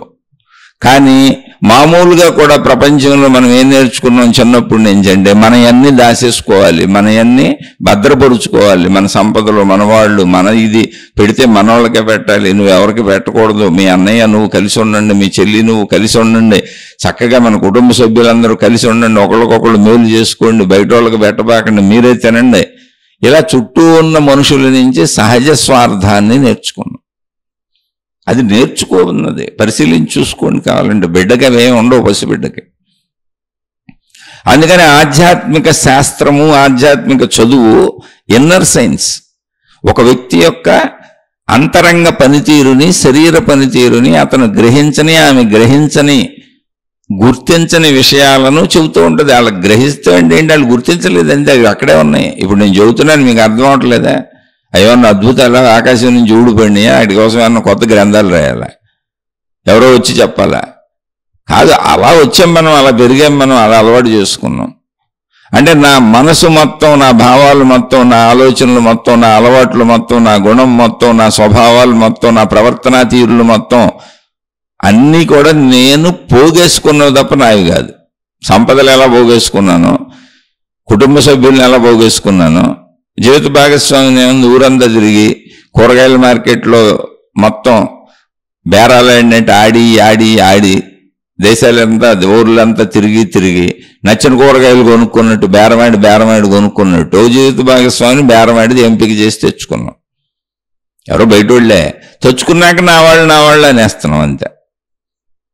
అక్కడి నుంచి వాళ్ళతో కలవటం ద్వారా పిల్లలు పుట్టడం, ఇదంతా సహజ ప్రక్రియ సృష్టి ఏర్పాటు చేసింది. అలా గమనిస్తే ఫస్ట్ తెలిసేది ఏంటంటే అసలు ఇన్నర్ సైన్స్, మన అంతరంగ శాస్త్రము ఏంటి అంటే, సైన్స్ అంటే ఏంటి? సైన్స్ అంటే ఏమీ లేదు, ఉన్నది ఉన్నట్టుగా ఎందుకు ఉన్నది, ఎలా ఉన్నది, ఎలా పనిచేస్తుంది, దాని కార్యకారణ విశేషాలను చెబుతుంది తప్ప సైన్స్ కొత్త వాటిని సృష్టించలేదు. ఇక్కడ ఉన్న వాటిని ఎలా ఉపయోగించుకోవచ్చో, ఎందుకు ఉన్నాయో చెప్పుద్ది అంతే సైన్స్ అంటే. ఉన్న వాటిని విశ్లేషిస్తూ ఉంటుంది అది. అలాగే మనలో ఉన్న వాటిని మనని మనం విశ్లేషించుకుంటున్నాం అంతే. అందుకే ఇన్నర్ సైన్స్ అంది అంతే, అంతకంటే ఏం లేదు. కాబట్టి ఇవన్నీ పోగేసుకున్నవి అని ఎప్పుడైతే తెలుస్తుందో అప్పుడు ఆటోమేటిక్గా మనం వాటి మీద ఆధిపత్యం చెలాయించవచ్చు. అందులో పోగేసుకున్న వాటిలో వద్దనుకున్న విసిరిపారేయచ్చు. పూర్వం అన్నం వండుకోవడానికి బియ్యాన్ని చాటలో వేసుకొని ఏరుతూ ఉండేవాళ్ళు. అంటే బియ్యంలో రాళ్ళు కలిసి ఉంటాయి. ఆ పండించినప్పుడు ఏదో మొత్తానికి బియ్యంలో పనికిరాని ఉంటాయి, కొంచెం ఓక, కొంచెం రాళ్ళు ఇలా. అందుకని కూర్చొని ఆడవాళ్ళు ఏం చేసేవాళ్ళు అంటే అన్నం వండటానికి ముందు బియ్యాన్ని జాగ్రత్తగా ఏరేవాళ్ళు. అందులో ఉన్న రాళ్ళు, తినడానికి పనికిరానివన్నీ తీసి బయట పారేసేవాళ్ళు. చక్కగా బియ్యాన్ని మొత్తంగా చూసుకున్నాక చక్కగా కడుక్కొని వంట చేసేవాళ్ళు. బియ్యం కడిగి చక్కగా వండి వార్చి అలా చేసేవాళ్ళు. అంటే ఏంటి, అందులో మనకు పనికిరానివి తీసేసేవాళ్ళు. అలాగే కూరలు ఉండేటప్పుడు చూడండి, కూరగాయలు తెస్తారు, అందులో ఏమైనా పుచ్చులుండి పురుగులు ఉంటే ఆ మొక్కలన్నీ కోసి అవతల పారేసి మంచి కాయల్ని, మంచి కూరగాయల్ని మాత్రమే వండుతూ ఉంటారు. అలాగే ఆకుకూరలు తెచ్చుకుంటే జాగ్రత్తగా ఏరు చూస్తూ ఉంటారు, పురుగులు ఉన్నాయా, ఆకుకూరల్లో పురుగులు పెట్టిన గుడ్లు ఏమైనా ఉన్నాయా అని అన్ని ఏరి తీసేసి మంచివి మాత్రమే వండుతూ ఉంటారు. ఎందుకని అవి మనకి హాని చేస్తాయి, అవి తినడం వలన అనారోగ్యాలు వస్తాయి. ఇలా ఎలా అన్ని ఏరుకుంటూ ఉంటాం చూడండి, మనం మంచివే ఏరుకుంటూ ఉంటాం. ఆహార పదార్థాలు కానీ, బట్టలు కానీ, వస్తువులు కానీ, విషయాలు కానీ, మన ఎవరి స్థాయిలో వాళ్ళు మంచివి ఏరుకుంటూ ఉంటారు. ఆ మంచివి ఏరుకోవటం అనేది నీ మనసులో పోగేసుకున్న విషయాలలో కూడా నువ్వు గమనించుకొని మంచివే ఏరుకోవాలి, చెడుని తీసి బయటపారేయాలి. అది ప్రక్రియ, ఆధ్యాత్మిక ప్రక్రియ. ఆ ప్రక్రియలోకి అసలు ఎవరు వెళ్ళటంలా, లోపలికి వెళ్ళటంలా. ఎందుకంటే మంచి చెడులతో కలిసిపోయిన మనసు నేనే అనుకొని ప్రయాణించుకుంటూ వెళ్తాను. మనసు నువ్వు కాదు, నువ్వు ప్రాణశక్తివి. ప్రాణశక్తిలో మనసు తయారైంది. ఎలా తయారైంది? బిడ్డగా నువ్వు పుట్టినప్పుడు నీకున్నది శరీరము, ప్రాణశక్తి. ప్రాణశక్తిని శరీరము ద్వారా ఉపయోగించుకుని, అది సృష్టి చేసిన ఏర్పాటు. కన్ను చూచుట ప్రాణశక్తి ద్వారా చూస్తుంది, చెవి వినుట ప్రాణశక్తి ద్వారా. అలా శరీర అవయవములన్నీ ప్రాణశక్తి ద్వారా పనిచేస్తాయి. అలా గ్రహించిన విషయాలు ప్రాణశక్తిలోనే ఉన్నాయి. ఆ ఖాళీలో, ప్రాణశక్తి అనే అనంత ఖాళీలో నేను అనేక ఆలోచనలు, భావాలు గ్రహించినవన్నీ దాచుకున్నా. మనం బీరువాలో బట్టలు దాచుకున్నట్టు అదే మనసు. మనం అనేక డబ్బులు, నగలు జాగ్రత్తగా ఇంట్లో వస్తువులు బీరువాల్లో దాచుకున్నట్టు విలువైనవన్నీ. అలాగే వివిధ సామాన్లు, సోఫాలు, గేపాలు, వంటింటి సామాన్లు, రకరకాల వస్తువులు, టీవీలు అన్నీ ఇంట్లో పేర్చుకున్నట్టు, మన ఇంట్లో దాచుకొని వాటిని ఉపయోగించుకుంటున్నట్టు, మనసులో జీవితానికి ఉపయోగానికి, జీవించడానికి అనువుగా అనేకం పోగేసుకున్నాం, వాటితో జీవిస్తున్నాం. ఆ విషయం తెలిస్తే పోగేసుకున్న వాటిలోంచి బియ్యంలో రాళ్ళేరేసినట్టు తినడానికి పనికిరాని చెత్త పదార్థాలన్నీ బయట పారేసి ఒట్టు బియ్యాన్ని మాత్రమే వండుకొని అన్నం తిన్నట్టు, కూరగాయల్లో పనికిరానిటువంటి పురుగులు, గిరుగులు ఉన్నటువంటి పనికిరానివన్నింటినీ తీసిపారేసి, మళ్ళీ కూరగాయల్లో కూడా తొడుములు అలాంటి భాగాలు తినడానికి పనికిరాని వాటిని కోసి తీసేసి, వాటిపై తొక్కలు తీసేసి, పనికి వచ్చే భాగాలను మాత్రమే ఎలా వండుకొని కూరగాయలు తయారు చేసుకొని కూరలు చేసుకు తింటున్నామో అలా మొత్తంగా మనలో మనం లోపల పోగేసుకున్న విషయాలలో నుంచి చెడు విషయాలను తీసివేసి మంచి విషయాలను మాత్రమే ఆచరించుకుంటూ వెళ్ళటం అనే ప్రక్రియే జ్ఞాన ప్రక్రియ, ఆధ్యాత్మిక ప్రక్రియ, భక్తి ప్రక్రియ, దైవ ప్రక్రియ, మత ప్రక్రియ, గురు ప్రక్రియ అన్ని దానికి సంబంధించినవే. కానీ అవి చేయకుండా అవి వదిలేసి నా గుణమార్పుకు ప్రయత్నించకుండా, నాలో ఉన్న చెడుని బయట ఏరి పారేయకుండా నేను మతాన్ని ప్రచారం చేస్తాను, దేవుళ్ళను ప్రచారం చేస్తాను, గురువుని ప్రచారం చేస్తాను, నాకు లాభం జరుగుద్ది, వాళ్ళు నాకు మోక్షం ఇస్తారు, నా కుటుంబంలో సమస్యలు తీరిపోతాయి, ఈ తాళ్ళు కట్టుకుంటే, ఈ తాయెత్తులు కట్టుకుంటే నాకు నిరంతరం రక్షణ ఉంటుంది, నాకు ఎప్పుడు సుఖభోగాలే ఉంటాయి, నాకు అశాంతి ఉండదు, నేను శాంతిగా బతుకుతాను, నా దుఃఖం అంతా నా గురువు, నా దేవుడు, నా మతము, నా తాళ్ళు, నా తాయెత్తులు ఇవన్నీ తీర్చేస్తాయి అని అనుకొని పాపం అడ్డుపోతున్నారు. మళ్ళీ ఎందుకని? జ్ఞానముని లోపలికి తీసుకెళ్ళాలని. మనసు నీది కాదు, గుణము నీది కాదు, స్వభావము నీది కాదు, భావము నీది కాదు, ఆలోచన నీది కాదు, నువ్వు పోగేసుకున్నది. నీ ఇంట్లో సోఫాలో వలే, నీ ఇంట్లో కుర్చీల వలే, నీ ఇంట్లో టీవీల వలే, నీ ఇంట్లో ఫ్యాన్ల వలే, నీ ఇంట్లో మంచముల వలె, నీ వంటింటి నిండా నిండిపోయిన సామాన్లు వలె, నీ బీరువాల నిండా నిండిపోయిన బట్టల వలె, నువ్వు కొనుక్కున్న చెప్పుల వలె, అలాగే నీ మనసు కూడా నువ్వు పోగేసుకున్న భావములు, ఆలోచనలు, వాటిలో చెడు వాటిని ఎరిపారేయచ్చు. ఇప్పుడు మనం కొనుక్కున్న వస్తువులు పాడైపోయినాయి అనుకోండి, తీసేసి వాటి ప్లేస్లో కొత్తవి తెచ్చుకుంటాం. ఎక్కడైనా ఏ వస్తువులైనా, అవి కట్టుకునే బట్టల నుంచి అన్నీ పాడైపోతే ఏం చేస్తాం? అవి తీసి పారేస్తాం, పనికిరావు ఉపయోగించుకోవడానికి, వాటి ప్లేస్లో కొత్తవి తెచ్చుకుంటాం. అలాగే మనలో ఉన్న చెడు పనికిరాదు అని మీరు ముందు నిర్ణయించుకోవాలి. మీరు చెడునే పట్టుకొని వెళ్ళాడు, అసలు నాకు చెడే పనికి వస్తుంది అనుకుంటే ధృతరాష్ట్రుడు అయిపోతాం. ధృతరాష్ట్రుడు తన జీవితకాలం మొత్తం చెడునే పట్టుకు వేలాడాడు. ఆయన భార్య కూడా ఆయనతో చక్కగా పతివ్రతల ఆ చెడుని అంటి పెట్టుకొని సాగింది. ఆ చెడుతోనే పెరిగి, ఆ చెడుని వింటూ పెరిగి, ఆ చెడు భావజాలంతోనే పెరిగినటువంటి వారి కుమారులందరూ తమ సొంత వాళ్ళైనటువంటి, తమను ప్రేమిస్తున్నటువంటి తమ సొంత సోదరులనే చంపడానికి విశ్వ ప్రయత్నాలు చేశారు. పైకి మాత్రం నటిస్తున్నారు. అంతర్గతం ఇది. ఇలా మనం కూడా అంతర్గతంలో ఇలా ఉంటాం, పైకి నటిస్తూ ఉంటాం. ఈ రెండింటిని, అటు నటనని ఇటు అంతర్గతాన్ని, పైకి మంచి వాళ్ళలా కనపడడం అనే నటనని, లోపల అంతరంగంలో చెడుగా ఉండడాన్ని కూడా అలవాటుగా చేసేసుకున్నాం. అలా బతికేస్తున్నాం. అలా దాన్ని స్వార్థము అన్నారు, స్వార్థపరులు. అది మితిమీరితే రాక్షసులు. అందుకే అది మనకు తెలియజెప్పడానికి మహాభారత, రామాయణ లాంటి గ్రంథాలు చెప్పారు. మనకు తెలియజెప్పడానికి, నాయన ఇదిగో మానవ బుద్ధులు పైకి ఒకలా ఉంటాయి, లోపల ఒకలా ఉంటాయి, ఇదంతా అలవాట్లే. మళ్ళీ అలవాటే. అందుకని మనం అదే పట్టుకొని వెళ్ళిపోతే ధృతరాష్ట్రుడిలా, గాంధారిలా, దుర్యోధనుడిలా అలా అయిపోతాం. ఇప్పుడు ఏమైంది? దుర్యోధనుడు సకుటుంబ సపరివార సమేతంగా సర్వనాశనం అయిపోయాడు. ధృతరాష్ట్రుడు ఎవరు ఇంతకీ చంపుకుందాం? పిల్లల్ని చంపుకున్నది ఎవరు? కౌరవులైనటువంటి తమ కుటుంబం మొత్తాన్ని, తమ వంశం మొత్తాన్ని, తమ బిడ్డలు 100 మందిని చంపేసుకున్నది ఎవరు? సొంత తల్లిదండ్రులే. ఎందుకని? అధిక లాలస వలన, అత్యాశ వలన, ఈర్ష్య వలన, అసూయ వలన, రాజ్యం మాకే కావాలన్న కోరిక వలన, మొత్తం రాజ్యం మాకే కావాలన్న దురాశ వలన, అత్యాశ వలన తన వాళ్ళను మొత్తంగా పోగొట్టుకున్నారు. అంటే చెడు యొక్క ఫలితములేమి? సర్వనాశనము, నీకే వినాశనము. నువ్వు ఎదుటోళ్ళకి చేయలేవు, చేసినట్టు కనపడుతుందిగా. అక్కడ పాండవులు వనవాసం వెళ్ళారు. చిన్నప్పటి నుంచి వీళ్ళు ఇబ్బందులు పెడతానే ఉన్నారు, వాళ్ళు బాధలు పడతానే ఉన్నారు. అయినా పాపం వాళ్ళు ఏమంటలేదు, మంచిగా ఉన్నారు. ఎందుకంటే వాళ్ళు మంచి వాళ్ళు ఎప్పుడు మంచిగానే ఉంటారు. మంచి ప్రవర్తన కుదిరిన చోట మంచిగా ప్రవర్తిస్తారు, కుదరని చోట మౌనంగా ఉంటారు. దుర్మార్గులతో మౌనంగా ఉంటారు. మౌనంగా ఉంటూ ఆ దుర్మార్గాన్ని సహిస్తూ ఉంటారు. ఇప్పుడు పాండవులు మంచివాళ్ళు అని తేలటానికి ఎంతకాలం పెట్టింది? వనవాసమే 14 ఏళ్ళు చేశారు వీళ్ళు. అడవికి వెళ్ళిపోవడమే 14 ఏళ్ళు. చిన్నతనం నుంచి వీళ్ళు పెద్దవాళ్ళై వీళ్ళకి భార్యలు వచ్చి పిల్లలు పుట్టి ఎన్ని జరిగినా రణరంగాలు జరుగుతూనే ఉన్నాయి. అంటే చూడండి అసలు ఎంత సుదీర్ఘ జీవితం అది, ఎంత పగలో కక్షలో చూడండి. అది జీవిత కాలాలు సాగినాయి. దాంతోనే కౌరవుల నాశనం అయింది. అసలు పాండవులకు యుద్ధం చేయడం కూడా ఇష్టం లేదు. పాండవులు ఎంత మంచివాళ్ళు అంటే, మంచివాళ్ళు అసలు యుద్ధాలు చేయరు. మంచివాడు తెలిసిపోతాడు, యుద్ధం చేయడు, పక్క తప్పుకుంటాడు, సైలెంట్గా ఉంటాడు, నిశ్శబ్దంగా ఉంటాడు.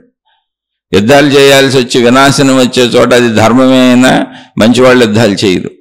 అందుకని పాండవులు మేము యుద్ధం చెయ్యము అని చెప్పారు. అర్జునుడు మేము యుద్ధం చెయ్యం, ఇంతమందిని చంపడం అనవసరం, మేము 5గురం చచ్చిపోతాం. ఎందుకని దుర్యోధనుడు యుద్ధం కోరుకుంటున్నాడు, యుద్ధం ఆపడు. మేము యుద్ధం చెయ్యం, అందుకని మేము అస్త్రశస్త్రాలు వదిలేసి నుంచుంటాం, వాళ్ళు బాణాలు వేసి కొట్టి మమ్మల్ని చంపేస్తారని. మంచివాళ్ళు ఆఖరికి చావుకి సిద్ధమవుతారు తప్ప వినాశనానికి వెళ్ళరు. వాళ్ళు మంచివాళ్ళు. అది కూడా స్వభావమే, అది కూడా గుణమే, అది కూడా అలవాటే. వాళ్ళ తల్లిదండ్రుల నుంచి వచ్చింది, అదేం గొప్పతనం కాదు. కానీ మొత్తం మంచి వాతావరణంలో పెరిగారు, వీళ్ళు మొత్తం చెడ్డ వాతావరణంలో పెరిగారు. అంతే.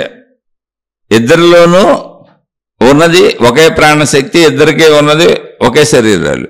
కానీ పెరిగినటువంటి వాతావరణంలో విషయాలు అలవాట్లుగా మారిపోయి, అలవాట్లు స్వభావముగా గుణముగా మారిపోయి, ఆ అలవాట్లు గుణములు స్వభావములే నేను అనుకొని ఇంత తెచ్చుకున్నారు. మహాభారతం జరిగింది.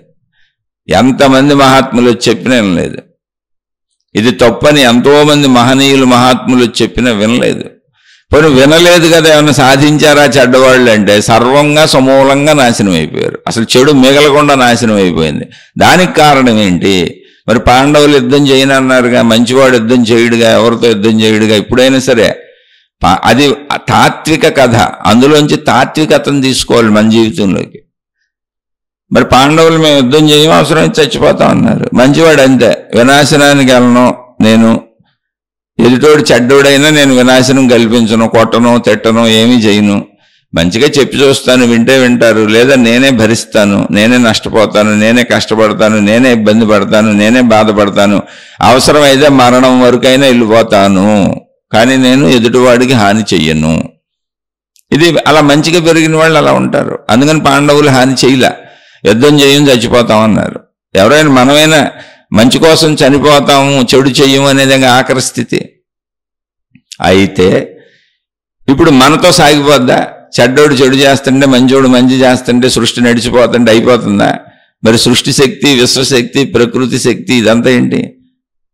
ఆ చెట్లు, చేమలు, పొట్టలు, గొట్లు ఇవన్నీ ఉన్నాయి, ఒక మానవ జాతే కాదుగా. మానవ జాతికి అవసరమైనవన్నీ భూమి మీద ఉంచింది ఎవరు? అసలు మనం జననం ఏంటి, మరణం ఏంటి, మనల్ని పుట్టిస్తుంది ఎవరు, చంపుతుంది ఎవరు, దీన్ని నడుపుతుంది ఎవరు, నియంత్రిస్తుంది ఎవరు? ఆ విశ్వశక్తి ఏంటి? మనకు అన్ని సమకూర్చిన విశ్వశక్తి ఏంటి? అది మనం చెడు చేసేస్తుంటే, మంచి చేసేస్తుంటే ఊరుకుంటుందా? అక్కడ కర్మ సిద్ధాంతం వచ్చింది. అక్కడే భగవంతుడు, దేవుడని మనం ఆ శక్తికి పెట్టుకున్న పేరు మనకు అర్థం అవడం కోసం. ఆ శక్తి కృష్ణ భగవానుడి రూపంలో కర్తవ్య బోధ చేసి యుద్ధం చేయించింది. యుద్ధం చెయ్యను అనేది కాదు, ఇక్కడ యుద్ధం జరిగి తీరాలి అంటే దైవశక్తి ప్రమేయం చేత మంచి చెడులు జరుగుతుంటే మనం ఏం చేయక్కర్లా. అక్కడ అది తాత్వికత. కర్తవ్య బోధ చేసింది, నీ కర్తవ్యం నువ్వు చేసుకెళ్ళేది, అది తాత్వికత. మనతో అయిపోలేదు, కర్మ సిద్ధాంతం ఉంటుంది. చెడు చేసిన వాళ్ళకి అంత చెడు వస్తుంది, మంచి చేసిన వాళ్ళకి అంత మంచి వస్తుంది. మన పైన ఇంకో శక్తి ఉంది. అది అక్కడ కథలో సారాంశం మనం గ్రహించాల్సింది మన వరకు. అందుకని జాగ్రత్తగా చూడండి. నేను చెడుతో నేనే అనుకొని వెళ్ళిపోతాను, మనసు నేనే అనుకుంటున్నాను, గుణాలు నేనే అనుకుంటున్నాను, స్వభావం నేనే అనుకుంటున్నాను, అలా వెళ్ళిపోతాను, అది నేనే అనుకొని వెళ్ళిపోతున్నాను అనేంతవరకు మనం మామూలు మనుషులు, సహజ మనుషులంతా అలా వెళ్ళిపోతున్నారు. వాళ్ళకి వచ్చిన ఆలోచనలు, వాళ్ళకి పుట్టిన భావాలు, వాళ్ళకి అనిపించినవి అది నేనే అనుకొని చేసుకుంటూ వెళ్ళిపోతున్నారు. కానీ కొద్దిగా ఆధ్యాత్మిక జ్ఞానము, ఆత్మజ్ఞానము, మన ఇన్నర్ సైన్స్ లోపలికి వెళ్ళి మనం గమనించుకుంటే, మనం చూసుకుంటే, మనం తెలుసుకుంటే, పసిబిడ్డగా పుట్టిన కానించి మన ప్రయాణం ఎలా సాగుతున్నది అని సాగిన ప్రయాణాన్నే సాక్ష్యంగా చూసుకుంటే, అవి మనం పోగేసుకున్నదే తప్ప మనసు నాది తప్ప నేను కాదు. నా ఇంట్లో వస్తువులు ఎలా పోగేసుకున్నానో అలా నేను ఆ విషయాలను పోగేసుకున్నాను, నా స్వభావాన్ని పోగేసుకున్నాను, నా గుణాలను పోగేసుకున్నాను, నా అలవాట్లను పోగేసుకున్నాను, నా ప్రవర్తనను పోగేసుకున్నాను. నేను ఏది వ్యక్తపరుస్తున్నా, నా నుంచి ఏది ప్రకటించబడుతున్నా అది పోగేసుకున్నదే తప్ప నేను కాదు. మరి నేనెవరో? నేను ప్రాణశక్తిని. ప్రాణశక్తి ఉంది కనుక శరీరం నిలబడింది. బిడ్డగా శరీరం ఉంది, ప్రాణశక్తి ఉంది. ప్రాణశక్తిలో వీటన్నిటినీ పోగేసుకున్నాను. ఇవన్నీ పోగేసుకోక ముందు అక్కడ ఏముందంటే ప్రాణశక్తి అనే ఖాళీ ఉంది, అనంత ఖాళీ ఉంది. అది శక్తి. ప్రాణశక్తి అనేటువంటి అనంత ఖాళీలో అదే శక్తిని ఉపయోగించి నేను పోగేసుకున్నాను, శరీరము ద్వారా లోపలేసుకున్నాను. అవి పోగేసుకున్న వస్తువులు, విషయాలు లాంటివే తప్ప నేను కాదు అనేటువంటి రూఢీగా ఆలోచన ముందు మనకు స్థిరపడాలి. అలా స్థిరపడేదే ఆధ్యాత్మికత. అలా స్థిరపడి మనం చెప్పేదే ఆధ్యాత్మిక చదువు, ఆత్మజ్ఞాన చదువు. మన లోపల మనం పోగేసుకున్నటువంటి మనసుగా, నేనుగా భావించుకుంటున్నటువంటి మన భావాలు, ఆలోచనలు, గుణాలు, స్వభావం మొత్తాన్ని మనం మార్చుకోవచ్చు. ఎలా అంటే ముందు సబ్జెక్ట్ వైజ్గా ఇప్పుడు చెప్పుకున్నట్టు అవన్నీ నేను పోగేసుకున్న విషయాలు అని ముందు నిర్ధారించుకోండి. శారీరక ప్రక్రియను గమనించండి. శరీరం ఒక ప్రక్రియలో, ఒక విధానంలో, ఒక పద్ధతిలో, సృష్టిలో నడపబడుతున్నది. అందులో మనకున్న స్వేచ్ఛ కొంతే అని తెలుసుకోండి. ఇప్పుడు 100 రకాల ఆహార పదార్థాల్లో నీకు నచ్చింది తినొచ్చు, 1,00,000 రకాల బట్టల్లో నీకు నచ్చింది కట్టుకోవచ్చు. నీకు కొంచెం అటు ఇటుగా నువ్వు కావాలనుకున్నప్పుడు టైములు మార్చుకొని నిద్రపోవచ్చు. ఇలా మలమూత్ర విసర్జనలు ఇవన్నీ కూడా చెయ్యక తప్పదు. స్వేచ్ఛ ఎంత ఉందంటే కొంతే ఉంది, మిగిలిందంతా నియంత్రించబడిన వ్యవస్థ. మొత్తం శరీర పనితీరంతా నియంత్రించబడిన వ్యవస్థ అని తెలిసిన రోజున తయారు చేసుకుంటున్నటువంటి మనసును ఎందుకు మార్చుకోలేం, గుణాలను ఎందుకు మార్చుకోలేం, స్వభావాలను ఎందుకు మార్చుకోలేం? ముందు ఆ సత్యాన్ని అంగీకరించాలి. అంగీకరించి తెలుసుకోవాలి ఇది ఎలా ఏర్పడుతుంది. ఎలా ఏర్పడుతుంది? మనం గ్రహించిందే. ఓకే, అయిపోయింది. ఏర్పడే విధానం తెలిసిందిగా, మనం గ్రహించిందేగా. ఇప్పుడు చెడుని వదులుకోవాలి. ఇప్పుడు ఆ వదులుకోవాలని మీరు అనుకుని మీరు నిర్ణయించుకుంది ఏంటి, అది మీ ఇష్టం. అదే చెడు. అవి కాఫీలా, టీలా, తాగుడా, జోదమా, వ్యభిచారమా, సిగరెట్లా, దొంగతనాలా, ఈర్ష్యలా, అసూయలా, అది మీకు సంబంధించిన విషయం. కానీ దాన్ని ఎలా పోగొట్టుకోవాలి అంటే అది స్ఫురణకు వచ్చినప్పుడు ఆచరించకుండా ఉండడానికి ప్రయత్నించాలి. ఆచరించకుండా ఉండడానికి ప్రయత్నించినప్పుడు ఉండలేము గనుక నేను ఎందుకు మారలేకపోతున్నాను అనేటువంటి ప్రశ్న వస్తుంది. ఇప్పుడు టీ కాఫీ గుర్తొచ్చింది. ఆ టైంకి టీ కాఫీ తాగపోతే, అయ్యి బాబోయ్ టీ తాగపోతే ఇప్పుడు గుర్తొచ్చేసింది, అందుకని నేను మానలేకపోతున్నాను, తాగేస్తున్నాను. అలా ప్రతి అలవాటు, ప్రతి గుణము, ప్రతి స్వభావము నాకు అలవాటుగా అయిపోయినాయిగా, నేనే అని నేను తీసేసుకున్నానుగా, నమ్మేశానుగా. కాదు, ఇప్పుడు అవి నేను కాదు, అవి నేను పోగేసుకున్నవి అన్నప్పుడు దూరం జరిగింది వాటికి నాకు మధ్యలో. ఆ దూరం జరపాలి. పదే పదే మననం చేసుకోవాలి, పదే పదే తెలుసుకోవాలి. అవి నేను కాదు నేను పోగేసుకున్నవి, అవి నేను కాదు నేను పోగేసుకున్నవి, ఇలా మననం చేసుకోవాలి. తర్వాత ఆ నిర్ధారణలో కూర్చొని మంచిని పెంచుకోండి. ఇప్పుడు అందుకే మనకి ఆధ్యాత్మిక స్థితిగతులను చూసినప్పుడు అనేక సాధనా మార్గాలు వచ్చినాయి. ఒక భగవత్ రూపాన్ని ఏర్పాటు చేశారు. ఎందుకు? ఒక ఏకాగ్రత కోసం. ఎందుకని మనకి భగవంతుడు శక్తి స్వరూపము అని చెబితే మనకు అర్థం కాదు.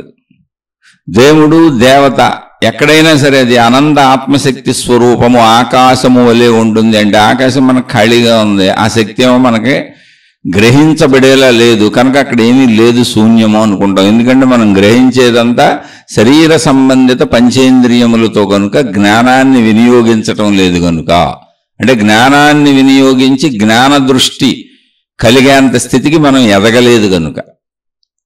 అప్పుడు ఏం చేశారు?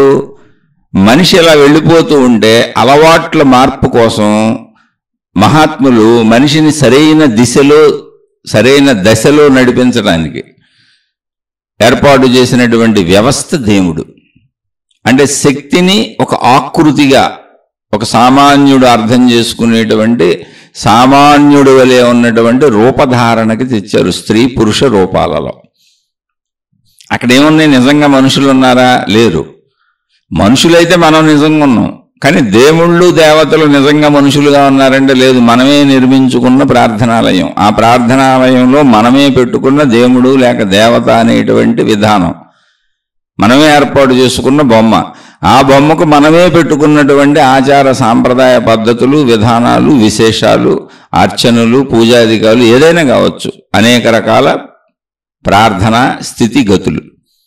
ఇవన్నీ ఎందుకు అంటే ఏమీ తెలియనటువంటి వ్యక్తికి ముందు నడకకి ఒక ఆధారత కావాలి, అది అలవాటుగా మారాలి. ఇప్పుడు అది ఇంద్రియముల ద్వారా అలవాటుగా మారాలి. ఎందుకని మనకి ఇంద్రియముల ద్వారా అన్ని అలవాటు అవుతాయి. ఇక చుట్టూ ఉన్నవి గ్రహించి అలవాటు చేసుకుంటాంగా, మనకైన అలవాట్లన్నీ అవేగా. అందుకని అదే అలవాట్ల కోవలోకి, అదే శరీర కోవలోకి, శరీర పనితీరులోకి, ఆ శరీర పనితీరులో విధానంలోకి ఇమిడిపోయేలా ఆధ్యాత్మికతను దేవుడు దేవత మతము ఆచార సాంప్రదాయములు విధానములు పద్ధతులు అనేటువంటి దాంతో కిందకి తీసుకొచ్చారు, శక్తి వరకు ప్రయాణించడానికి అనువుగా. అలా ఏర్పాటు చేయబడిన వ్యవస్థ. అంటే ఈ వ్యవస్థ అంతా ఇప్పుడు ఎలా ఉంది? దేవుడు అనే వ్యవస్థ, ఈ భక్తి అనే వ్యవస్థ, ఈ మతం అనే వ్యవస్థ ఎలా తయారు చేయబడింది? ఈ ఆచార సాంప్రదాయములనే వ్యవస్థ అసలు మొత్తంగా ఎలా తయారు చేయబడిందంటే, శరీరముతో నువ్వు ఎలా అయితే బాహ్య విషయాలను గుర్తిస్తూ గ్రహిస్తూ లోపల మనసుగా పోగేసుకుంటున్నావో అలాగే ఇది కూడా మనసుగా పోగేసుకోబడేలా, మొత్తం ఇది మనసులోకి వెళ్ళిపోయేలా ఈ దైవీ ప్రక్రియలు అలా తయారు చేశారు. శరీరంతోనే జరుగుతూ ఉంటాయి. నువ్వు చూడటానికి ఒక రూపాన్ని పెట్టారు, అక్కడ ఒక ప్రార్థనాలయాన్ని పెట్టారు, నువ్వు నివేదించుకోవడానికి మాట్లాడటానికి ప్రార్థనలు పెట్టారు. ఇప్పుడు మనిషితో మాట్లాడదాం, అలాగే దేవుడితో మాట్లాడుకోవడానికి ప్రార్థనలు పెట్టారు. నువ్వు పదే పదే స్మరించుకోవడానికి అనేక సాధనా విధానాలను పెట్టారు, అంటే గుర్తు చేసుకునే ప్రక్రియ అన్నీ ఉన్నాయి మనలో. అలా శరీర సంబంధిత మనో సంబంధిత ప్రక్రియలన్నింటికీ ఆధ్యాత్మికతను ఆలంబనంగా దించుకొచ్చారు కిందకి శక్తి తత్వాన్ని. ఇప్పుడు అది గ్రహిస్తూ నువ్వు దాన్ని మనసుగా చేసుకుంటావు. అలా మంచిని మనసుగా చేసుకోవడం అనే ప్రాసెస్ వైపు నేను తీసుకెళ్ళడానికి ఏర్పాట్లు చేశారు. ఇక్కడ ఏం చేస్తారు? పదే పదే పదే ఇప్పుడు ఒక సామాన్య స్థితిలో ఊరికిన ఒక దైవ రూపం, ఒక సామాన్య స్థితి ఏమీ లేదు, ఇదిగో ఈ నామాన్ని ఉచ్చరించుకుంటూ ఉండు, ఎప్పుడు అలా తలుచుకుంటూ ఉండు అన్నారు. అసలు ఏ చదువు లేదు, ఏమీ లేదు, ఏ జ్ఞానం లేదు, ఒక సామాన్య వ్యక్తి. ఆ దేవుడు అంటే ఏంటి? ఇప్పుడు దేవుడు అనగానే ముందు అక్కడ చెడు లేదు, చెడు ఉండకూడదు. దేవుడికి దైవభక్తుడికి మధ్య సంబంధ బాంధవ్యములు చెడు ఉండకూడదు. కాబట్టి దేవుడు అనగానే ఒక పవిత్రత, అదొక పవిత్ర స్థలము, నువ్వు మంచిగానే ఉండాలి, పవిత్రంగానే ఉండాలి. పవిత్రత అంటే ఏంటి? ఆచరణలో మంచి అంతే. కాబట్టి దైవభక్తుడు ఎవరైనా సరే మంచి పనులు చేయాలి, మంచిగానే జీవించాలి అనేటువంటి దాన్ని అక్కడ చొప్పించి ఆ దైవత్వంలో ఆ పవిత్రతలో కూర్చారు. ఇప్పుడు ఏమైంది? నీకు అదే పదే పదే మననం అవుతుంది, అదే పదే పదే గ్రహింపు అవుతుంది. అయినా కూడా నేను మారలేకపోతున్నాను, నా వల్ల కాటలేదు అన్న వాళ్ళకి అక్కడి నుంచి సాధనలు చెప్పారు. సామాన్య సాధన, ఆ దైవనామస్మరణ నిరంతరం చేసుకుంటూ ఉండు. ఇంట్లో ఏదో లేవగానే దేవుడి దగ్గరికి వెళ్ళి ఏదో ఒక నమస్కారం పెట్టుకో, 2 అగరత్తులు వెలిగించు, లేకపోతే ఒక దీపం వెలిగించు, నీ మతాచారం ప్రకారం ఏదో ఆ సామాన్య స్థితులతో మొదలుపెట్టు. అక్కడి నుంచి ఇంకా కొంచెం లోతుగా వెళ్ళి మనసుకు హత్తుకునేలా చేయాలనుకుంటున్నావు అయితే ఒక మంత్ర జపంగా చెప్పారు. అదొక సీక్రెట్ అన్నారు. ఆ సీక్రెట్ నీకే చెబుతాం. మననాత్ త్రాయతి మంత్ర. ఇది అందరికీ చెప్పబడేది కాదు, అర్హత ఉన్న వాళ్ళకే చెప్పాలి. మంత్రదీక్షలు ఎవరికి పడితే వాళ్ళకి ఇవ్వకూడదు. మంత్రదీక్ష ఇచ్చేవాడు కూడా దాన్ని సిద్ధి పొందిన వాడు అయి ఉండాలి, దాన్ని తీసుకునేవాడికి అర్హత ఉండాలని అనేక క్వాలిఫికేషన్స్ పెట్టారు. క్వాలిఫికేషన్స్ అంటే ఏంటి? ఆ స్థితిని పొంది ఉండాలి, ఆ ఉన్నత మంచి స్థితిని పొంది ఉండాలి, ఆ ఔన్నత్యం ఆ పవిత్రత ఆ వ్యక్తిలోకి వచ్చి ఉండాలి. అది క్వాలిఫికేషన్, అందుకంటే ఏం లేదు. అటువంటి వాళ్ళు మంత్రదీక్షలు ఇవ్వటం అని మొదలుపెట్టారు. అంటే ఆ ప్రాసెస్ తెచ్చారు నెక్స్ట్ స్టెప్కి. అక్కడి నుంచి ఇంకా ముందుకెళ్తే మంత్రదీక్షలు ఇవన్నీ ఇంకా ముందుకెళ్తే అసలు నువ్వు ఏ దేవుడు అనుకొని సాగుతున్నావు అంటే ఇంకా ఈ విధానాలు అనేకం వచ్చేసినాయి. తపస్సులు, ధ్యానాలు ఈ మంత్రదీక్షల టైంలోనే అనేక రకాలుగా వచ్చేస్తాయి. అనేక మతాల్లో, అనేక విధానాల్లో, అనేక పద్ధతుల్లో. అంటే శరీరంతో చేసేవి, మనస్సుతో చేసేవి రెండు. ఈ రెండింటిలో ప్రావీణ్యత వచ్చేసినాక నువ్వు దేన్ని దేవుడు అంటున్నావో, ఏది దేవుడని ఎన్నాళ్ళు నువ్వు నీకు భిన్నంగా ఉందని భావించుకుని ఒక ఆకృతిలో, ఆకారంలో, రూపంలో, శారీరక మానసిక స్థితిగతులతో భక్తిభావంతో అతుక్కుపోయావో, ఓ మీ నాన్నను చూసినట్టు, మీ అమ్మను చూసినట్టు, నీ బయట వాళ్ళని చూసినట్టు, ప్రేమతో ఎదుటి వ్యక్తిని పలకరించినట్టు, ఒక వస్తువుని చూసినట్టు, ఒక సృష్టిని చూసినట్టు, దేన్ని నీకు భిన్నమైన దేవుడుగా దేవతగా భావించుకుంటూ సాగావో, అందులో అత్యున్నత స్థితిని నువ్వు పొందేసినాక, అంటే ఆ అనుకున్నంత పవిత్ర స్థితికి, మంచి స్థితికి నీ మనసు చేరుకున్నాక, అత్యున్నత అంటే ఏంటి? ఇక చెడు చెయ్యని మంచి స్థితికి వెళ్ళిపోయావు. నీలో చెడు తలంపులే రావు. ఇప్పుడు మొత్తంగా నీ తలంపుల నిండా ఆ దేవుడు ఆ దేవత నిండిపోయారు. కానీ ఆ దేవుడు దేవత ఎవరు? రూపము ఆకృతితో దైవ శక్తిని నీకు అర్థమవటం కోసం కిందకి దింపారు, విశ్వశక్తిని. రూపము ఆకృతులు లేవు నిజంగా, నిజమైతే శక్తికి లేవు, కానీ నీకు అర్థం అవ్వాలి కాబట్టి అలా దింపారు. ఇప్పుడు అందులో నువ్వు ఆ రూపనామాలతో కూడినటువంటి ఆ మతము, విధానము, ఆచార సాంప్రదాయ పద్ధతుల్లో ఆ భగవత్తత్వానికి సంపూర్ణంగా నువ్వు చేరుకున్న తర్వాత, ఆ తత్వంకి నువ్వు బాగా ఆకర్షితుడు అయ్యి సంపూర్ణ మంచి నీలో ప్రవేశించేసినాక అప్పుడు నువ్వు దేన్ని దేవుడని, దేన్ని దేవతని అంటున్నావో దాన్ని తెలుసుకోవయ్యా అన్నారు. ఎందుకని ఇప్పుడు నువ్వు మారిపోయావు, నీలో గుణమార్పు వచ్చేసింది. నీలో చెడు లేదు, మంచే ఉంది, సంపూర్ణంగా నీలో మంచే ఉంది. అది పవిత్రత అంటే, మంచే పవిత్రత. సంపూర్ణంగా నువ్వు ధర్మాచరణ చేస్తున్నావు, నీ కర్తవ్యాలు, నీ బాధ్యతలన్నీ చక్కగా నిర్వర్తించుకుంటున్నావు, ఉన్నదాంతో తృప్తిగా ఉంటున్నావు, హాయిగా నీ కుటుంబ జీవితం, సంసార జీవితం గడుపుకుంటున్నావు. నీలో ఇంకా దోషం లేదు, దోషభావాలన్నీ పోయినాయి. ఆ స్థితికి చేరుకున్నాక ఇప్పుడు అసలు దేవుడు ఎవరో దేవత ఎవరో తెలుసుకో. నువ్వు అనుకున్న పరిమిత రూపం కాదు, నువ్వు ఊహించుకున్న మహిమలు మాయలు కాదు. ఎన్నాళ్ళు నువ్వు భావరూపంలో శరీర పరిమితిలో ఊహించుకున్నావు కనుక నువ్వు ఆ దేవుణ్ణి మహిమగా, మాయగా, వాళ్ళ అతీత శక్తులు గలవాళ్ళుగా అనుకున్నావు. ఎందుకని రూపం నీలాగానే ఉందిగా. ఆ దేవుడి రూపం కూడా నీ సైజే, దేవుడి రూపం కూడా నీలాంటిదే. మానవుడి రూపం లేదా పురుష రూపం, స్త్రీ రూపం. కానీ అతీత శక్తులు కలిగి, మహిమలంటే అవి అద్భుత శక్తులు కలిగిన వాళ్ళు. నేను సామాన్య మానవుణ్ణి, నేను సామాన్య మానవురాల్ని, కానీ ఈ దేవుడు దేవత అద్భుత శక్తులు కలిగిన వాళ్ళు అనే భావనతో నడిపించుకుంటూ రావాల్సి వచ్చింది.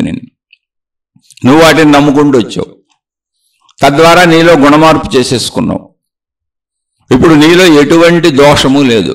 అంటే ధనకాంక్ష లేదు, కీర్తికాంక్ష లేదు, నేననే భావన లేదు, సర్వము దైవమయము, ఆ దేవుడు ఆ దేవత, సద్గుణాలన్నీ వచ్చేసినాయి. కానీ సర్వము ఈ దేవుడు ఈ దేవత అనే చోట ఫిక్స్ అయిపోయావు. మిగిలిన అన్ని సద్గుణాలు ఉన్నాయి. మనుషులంతా ఒకటే, మొత్తం ఒకటే, ప్రపంచం అంతా ఒకటే, అందరూ నాలాంటి వాళ్ళు, ఇవన్నీ వచ్చేసినాయి. కానీ దైవము అనేటప్పటికీ నువ్వు ఏ రూపాన్ని పట్టుకున్నావో ఆ పరిమిత రూపంలో, పరిమిత భావనలో ఉండిపోయి, అంటే మనలాంటి రూపభావనలో ఉండిపోయి, ఆ రూపము కలిగినటువంటి నా దేవుడు నా దేవతకి అతీతమైనటువంటి శక్తులు ఉన్నాయి అనే భావనలో ఉన్నావు. అంతే, చిన్న తేడా. అదే మాయలు, మహిమలు, అద్భుతాలు అంటే అక్కడ ఉన్నావు నువ్వు. ఎందుకని నాలాంటి వాళ్ళు అయితే మరి వాళ్ళు ఏం చేయలేరుగా, దేవుళ్ళు దేవతలు కూడా కామన్ మనుషులైపోతారుగా. రూపం నాలాంటిదే, ఆకారం నాలాంటిదే, కానీ అతీత శక్తులు కలిగి ఉన్నారు వాళ్ళు, అందుకని దేవుళ్ళు దేవతలు అనేటువంటి మహిమాభావంలో ఉన్నావు నువ్వు. అందుకని ఇప్పుడు దేవుణ్ణి తెలుసుకో, దేవతను తెలుసుకో అని చెప్పారు. వాళ్ళు ఎవరో తెలుసుకో. ఇప్పుడు దాకా ఏం జరిగింది? గుణమార్పుకి అవసరమైనయే చేయించారు నీ చేత, అవే సాధనలన్నీ. గుణమార్పు జరిగిపోయింది, సద్బుద్ధి లోపల ప్రవేశించిపోయింది, పవిత్రతగా సంపూర్ణ పవిత్రతలో ఉన్నావు. అసలు చెడు అనేది నువ్వు ఇప్పుడు చేయమన్నా చెయ్యు, ప్రాణమైన వదులుకుంటావు, కానీ చెడు వైపు వెళ్ళో చెడు చెయ్యు. ఆ స్థితిలో నువ్వు ఈ దేవుడు ఎవరో దేవత ఎవరో తెలుసుకోమని తెలుసుకోవడానికి ఆధారమైన విషయాలు చెప్పారు. ఇప్పుడు దేవుడు కాదు, దేవత కాదు, దైవము, దైవశక్తి, అది విశ్వవ్యాప్తముగా సర్వము ఉన్నది అదే అని చెప్పారు. అప్పుడు దాని గురించి వివరణాత్మకంగా చెప్పడం మొదలుపెట్టారు. ఆ స్థితికి వచ్చిన వాళ్ళకి మాత్రమే అది చెప్పబడుతుంది, మిగిలిన వాళ్ళకి అర్థం కాదు చెప్పిన.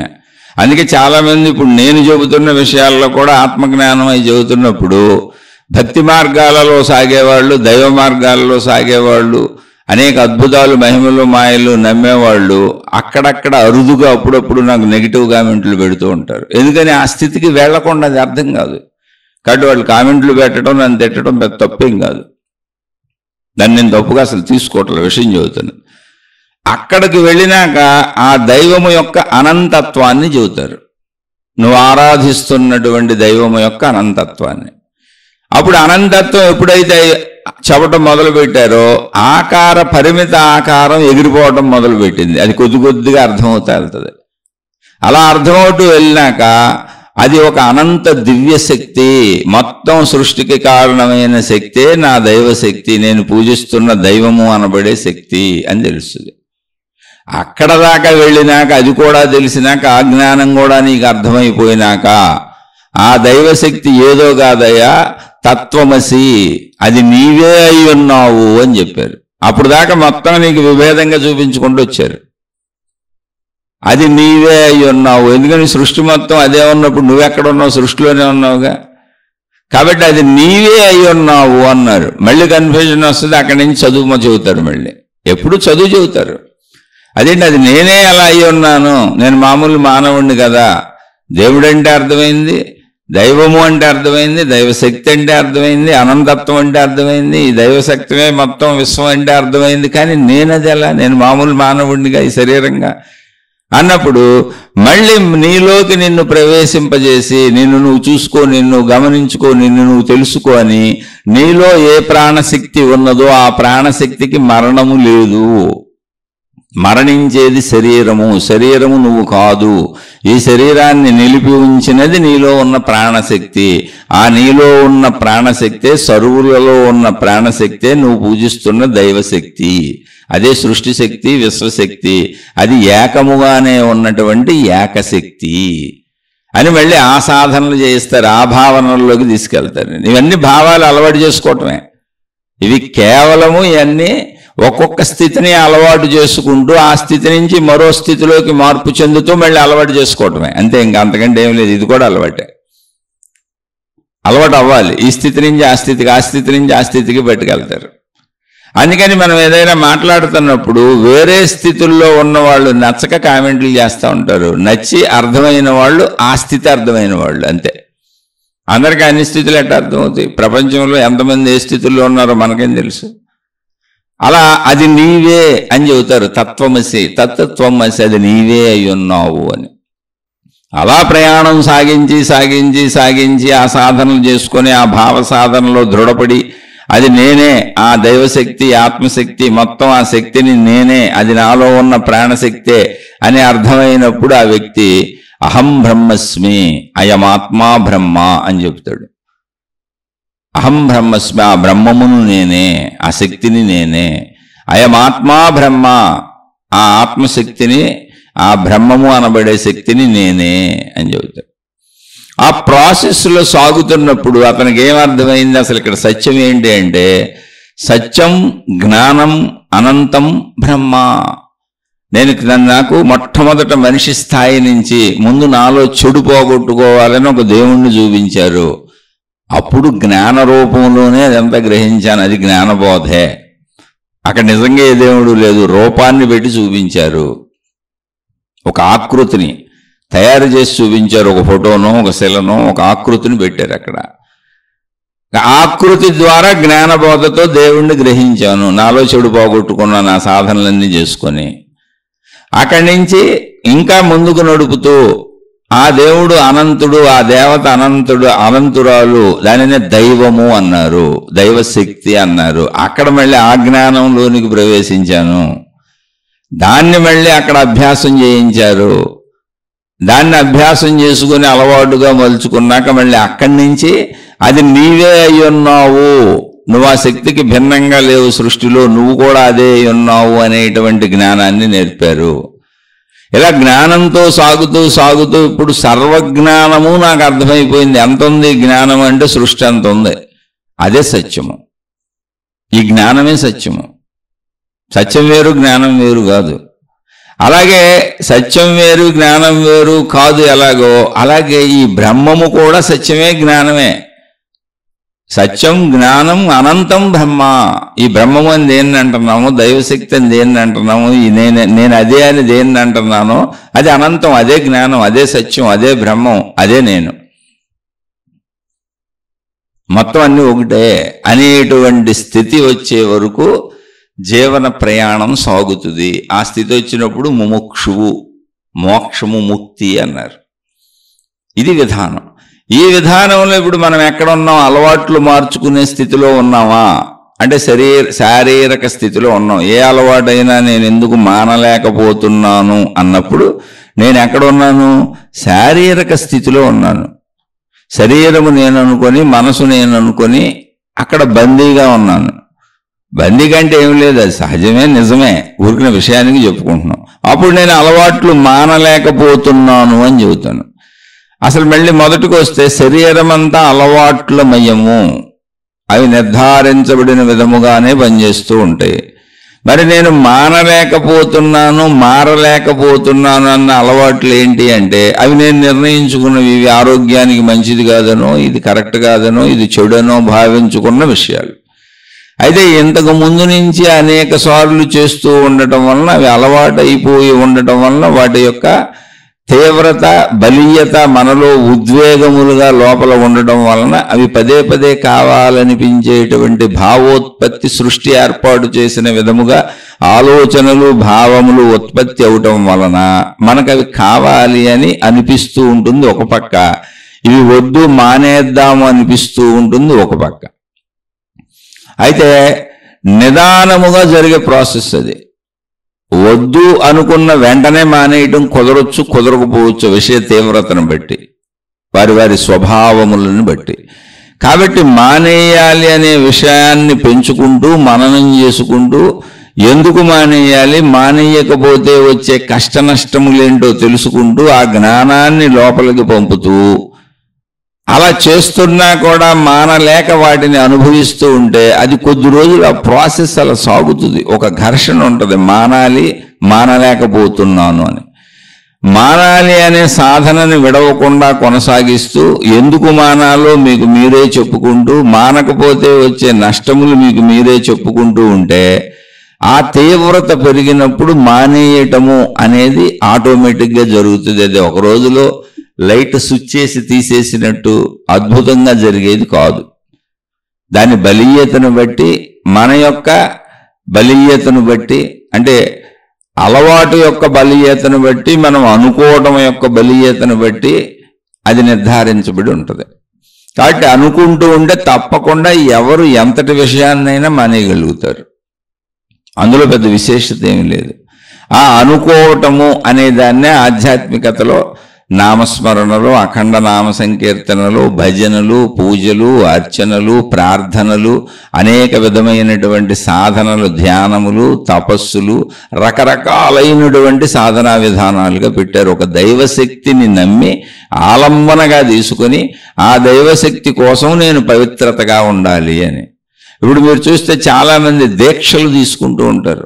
ఇప్పుడు అయ్యప్ప స్వామి దీక్షలు ఉంటాయి, 41 రోజులు, 42 రోజులని ఇలా మండల దీక్షలని తీసుకుంటూ ఉంటారు.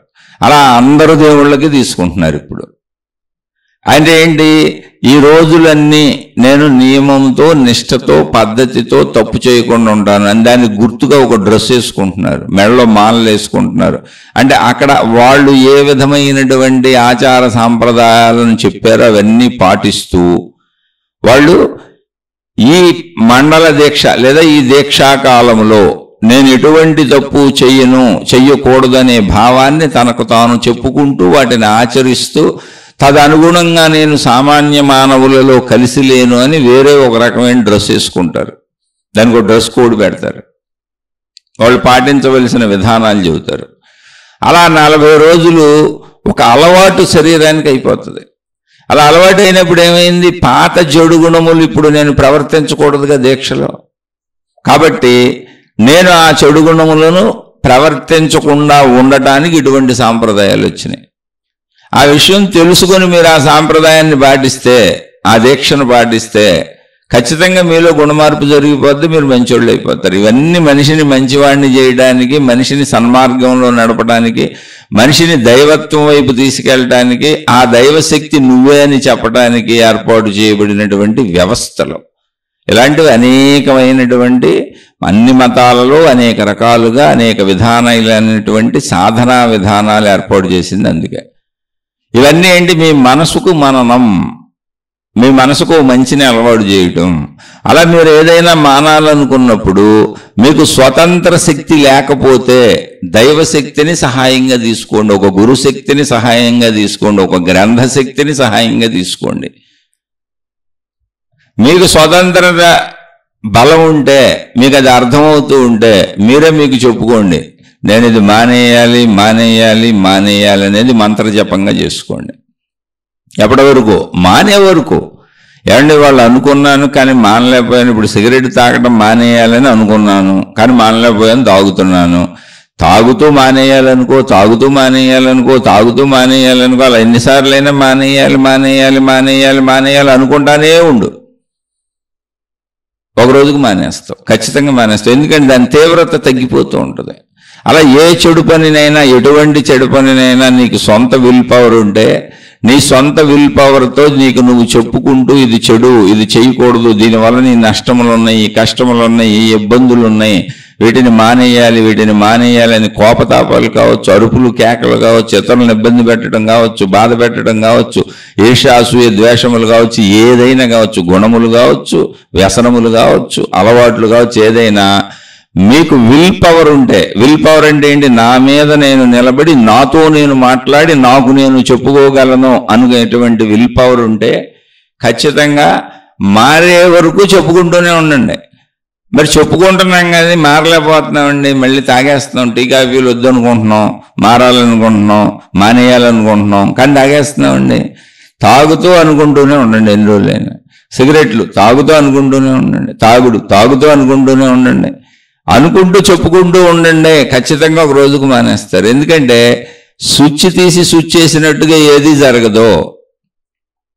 మనం అనేక సార్లు చేయటం వల్ల అలవాటైంది. ఒక అలవాటు అనేది మొదటి రోజు అవ్వదు. అలవాట్లు అనేవి ఒకే విషయాన్ని పదే పదే అనేక సార్లు చేయటం వలన, కొన్ని వందల వేల సార్లు చేయటం వలన అలవాటుగా, గుణముగా, స్వభావముగా, ప్రవర్తనగా మారిపోద్ది. అది మనలో ఒక అంశం అయిపోద్ది, మనలో ఒక భాగం అయిపోద్ది. ఇప్పుడు దానికి వ్యతిరేకమైనటువంటి విధానంలో అది వద్దని మనలో ఒక భాగాన్ని, అంశాన్ని తీసి అవతల పారేయాలి. అంటే ఇంతకు ముందు ఎంతకాలం దాన్ని అలవాటుగా చేసుకుంటూ వచ్చాము, ఎన్నిసార్లు అలవాటు చేసుకుంటూ వచ్చాము, ఎంత ఇష్టంగా దాన్ని అలవాటు చేసుకుంటూ వచ్చామో ఆ బలీయత పనిచేస్తూ ఉంటుంది. ఆ బలీయతకు వ్యతిరేకముగా ఇప్పుడు మనకు చెప్పుకుంటున్నాం. కాబట్టి మనం చెప్పుకునేటువంటి మానేయాలి, వదిలేయాలి అనేటువంటి విషయానికి బలీయత చేకూరే వరకు చెబుతూనే ఉండాలి. ఇదే మననము. ఈ మననాన్ని సొంత విల్ పవర్ లేని వాళ్ళకి దైవ ఆధారంగా, గురు ఆధారంగా, మత ఆధారంగా, గ్రంథాల ఆధారంగా, ఒక శక్తి ఆధారంగా చేసుకోమని చెప్పారు. నిన్ను మించిన ఒక శక్తి ఉంది, ఆ శక్తిని నమ్మి ఆ శక్తి ఆధారంగా చేసుకోమన్నారు. ఎందుకని ఆ శక్తి నిజమే, ఎందుకని కర్మ సిద్ధాంతం పనిచేస్తుంది ఇక్కడ. నువ్వు చేసినటువంటి చెడు పనుల ఫలితాన్ని నువ్వు అనుభవించక తప్పదు. అది విశ్వశక్తి నియంత్రణ, సృష్టి నియంత్రణ, సృష్టి నియమం. మొత్తం శక్తి అధీనంలోనే ఉంది, అందులో అబద్ధమేం లేదు. అందుకని నీకు సొంతగా కుదరినప్పుడు ఆలంబనగా శక్తిని తీసుకొని నీలో గుణమార్పుకు ప్రయత్నించు. అప్పుడు ఆలంబనగా శక్తిని తీసుకున్నప్పుడు శక్తి యొక్క భావనలో పవిత్రత భావనలోకి వెళ్ళు, భక్తిలోకి వెళ్ళు. ఆ శక్తిని ఆరాధించు, అర్చించు, భక్తి చెయ్యి. ఎలా కుదిరితే అలా, ఎన్ని రకాలుగా వీలైతే అన్ని రకాలుగా భక్తి చేస్తూ నీలో ఆ శక్తికి సంబంధించిన పవిత్ర భావాలు పెంపొందించుకుంటూ ఉంటే నీలో ఉన్న చెడు గుణాలు ఎగిరిపోయేలా ఏర్పాటు చేశారు. ఎందుకని పవిత్రత లోపలికి వస్తున్నప్పుడు చెడు ఉండకూడదు, చెడు ఉంటే పవిత్రత రాదు. అక్కడ నీకు కొంత ఘర్షణ జరుగుతుంది. అప్పుడు పవిత్రతని నమ్మి లోపలేసుకుంటావు. అలా భగవంతుడి వైపు నుంచి నిన్ను మార్చుకోవచ్చు, లేదా విల్ పవర్ ఉంటే నిన్ను నువ్వే మార్చుకోవచ్చు. అలా భగవంతుడి వైపు నుంచి మార్చుకుంటూ వచ్చినా చిట్ట చివరకు మళ్ళీ ఆ భగవంతుడని ఏ శక్తిని నువ్వు నమ్మావో అది నువ్వే, నీలో ఉన్న ప్రాణశక్తి అని చెప్పారు. అయితే ప్రయాణం సుదూరంగా ఉంటుంది అది. ఎందుకని ఇవన్నీ ఒక రోజుల్లో జరిగేవి కాదు. కాబట్టి మార్పు మనిషికి చాలా సహజమైన విషయం, అదేం కష్టం కాదు. ఎందుకంటే మనం కాలును మార్చుకోవటమో, చెయ్యిని మార్చుకోవటమో, కన్నును మార్చుకోవటమో, మెదడును మార్చుకోవటమో కాదు ఇక్కడ. మన శరీర అవయవాలను మార్చుకోవటం కాదు ఇక్కడ. మనం పోగేసుకున్న భావాలను మార్చుకోవటం. అది జస్ట్ పోగేసుకున్నాం, ఆ విషయం తెలుసుకుంటే చాలు. అయితే అది తేలిక అంటే తేలిక మాత్రం కాదు. ఎందుకని అలవాటు అయిపోవటం అనేది శరీరానికి ఒక అలవాటు ఉంది సృష్టి నిర్మాణంలోనే. ఆ అలవాటు పద్ధతిలోనే ఇప్పుడు కాళ్ళు, చెయ్యి, శరీర అవయవాలన్నీ ఒకే పద్ధతిలో పనిచేస్తాయి, అదే అలవాటు. జ్ఞానేంద్రియాలు, కర్మేంద్రియాలన్నీ ఒకే పద్ధతిలో పనిచేస్తాయి, అదే అలవాటు. అసలు శరీరానికి అలవాటు అన్నది అలవాటు, సృష్టి అలా తయారు చేసింది. కాబట్టి కొంచెం మార్చుకోవటం కొద్దిగా కష్టంగా అనిపించవచ్చు, కానీ అసాధ్యం కాదు.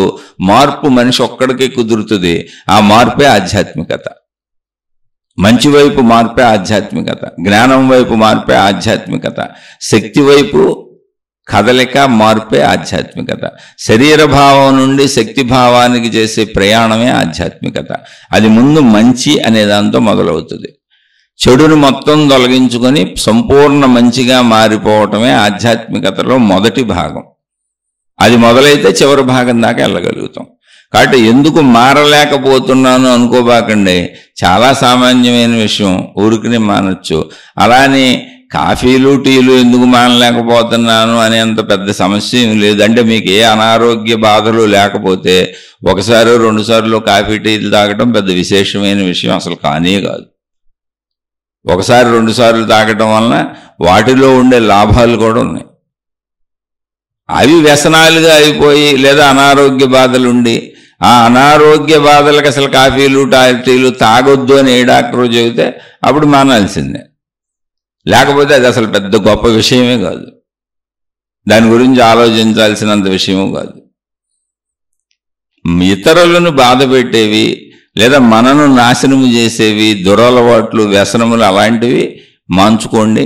చిన్న చిన్న కాఫీలు, టీలు ప్రమాదము లేని స్థాయిలో, అంటే ఒకసారి రెండుసార్లు తాగితే ఏ ప్రమాదము లేదు, మీకు ఆరోగ్య సమస్యలు ప్రత్యేకంగా లేకపోతే. వాటిలో ఉండే లాభాలు కూడా ఉన్నాయి. శరీరానికి అన్నీ ఎంతో కొంత మేలు చేస్తాయి, అన్నీ హాని చేస్తాయని అనుకోకర్లా. కానీ హాని చేసే స్థాయికి దేన్ని తీసుకెళ్ళకూడదు. ఆహారము కూడా అతిగా తింటే హాని చేస్తుంది. అన్నీ హాని చేస్తాయి, అన్నీ మేలు చేస్తాయి. మేలు తగుమాత్రంగా ఉన్న అన్నీ మేలు చేస్తాయి. అతిగా వెళ్ళిపోయిన మంచివి కూడా అన్నీ హాని చేస్తాయి. కాబట్టి హాని చేసేది ఏంటి, మేలు చేసేది ఏంటంటే అతి సర్వత్ర వర్జయేత్. అలాగే చెడు వైపుకి వెళ్ళకండి. సిగరెట్లను, తాగుడను, వ్యభిచారాలను, పేకాట్లను, జోదాలను, ఎందుకు ఇవన్నీ? అవన్నీ హాని చేసేవే. ఈర్ష్యలు, అసూయలు, ద్వేషాలు కూడా హాని చేసేవే. అలా మనం మార్చుకోవచ్చు. అసలు మార్చుకోవచ్చు అన్న అవకాశాన్ని చెప్పేదే ఆధ్యాత్మికత. ఆధ్యాత్మికత, భక్తి, దైవము, మతము, గురువు ఇవన్నీ కేవలము గుణమార్పు కొరకు మాత్రమే. అందుకని గుణమార్పు లేనప్పుడు మీరు ఎవరితో ఉన్న, మతంతో ఉన్న, మార్గంతో ఉన్న, దేవుడితో ఉన్న, మీరు ఎన్ని సాధనలు చేస్తున్నా, ఏం చేస్తున్నా, గుణమార్పు లేకపోతే ఉపయోగం ఏముంది? గుణమార్పు కదా కావాలి. ఇప్పుడు రావణాసురుడికి సర్వ విద్యలు తెలుసు, ఆత్మజ్ఞాన విద్యలు కూడా తెలుసు.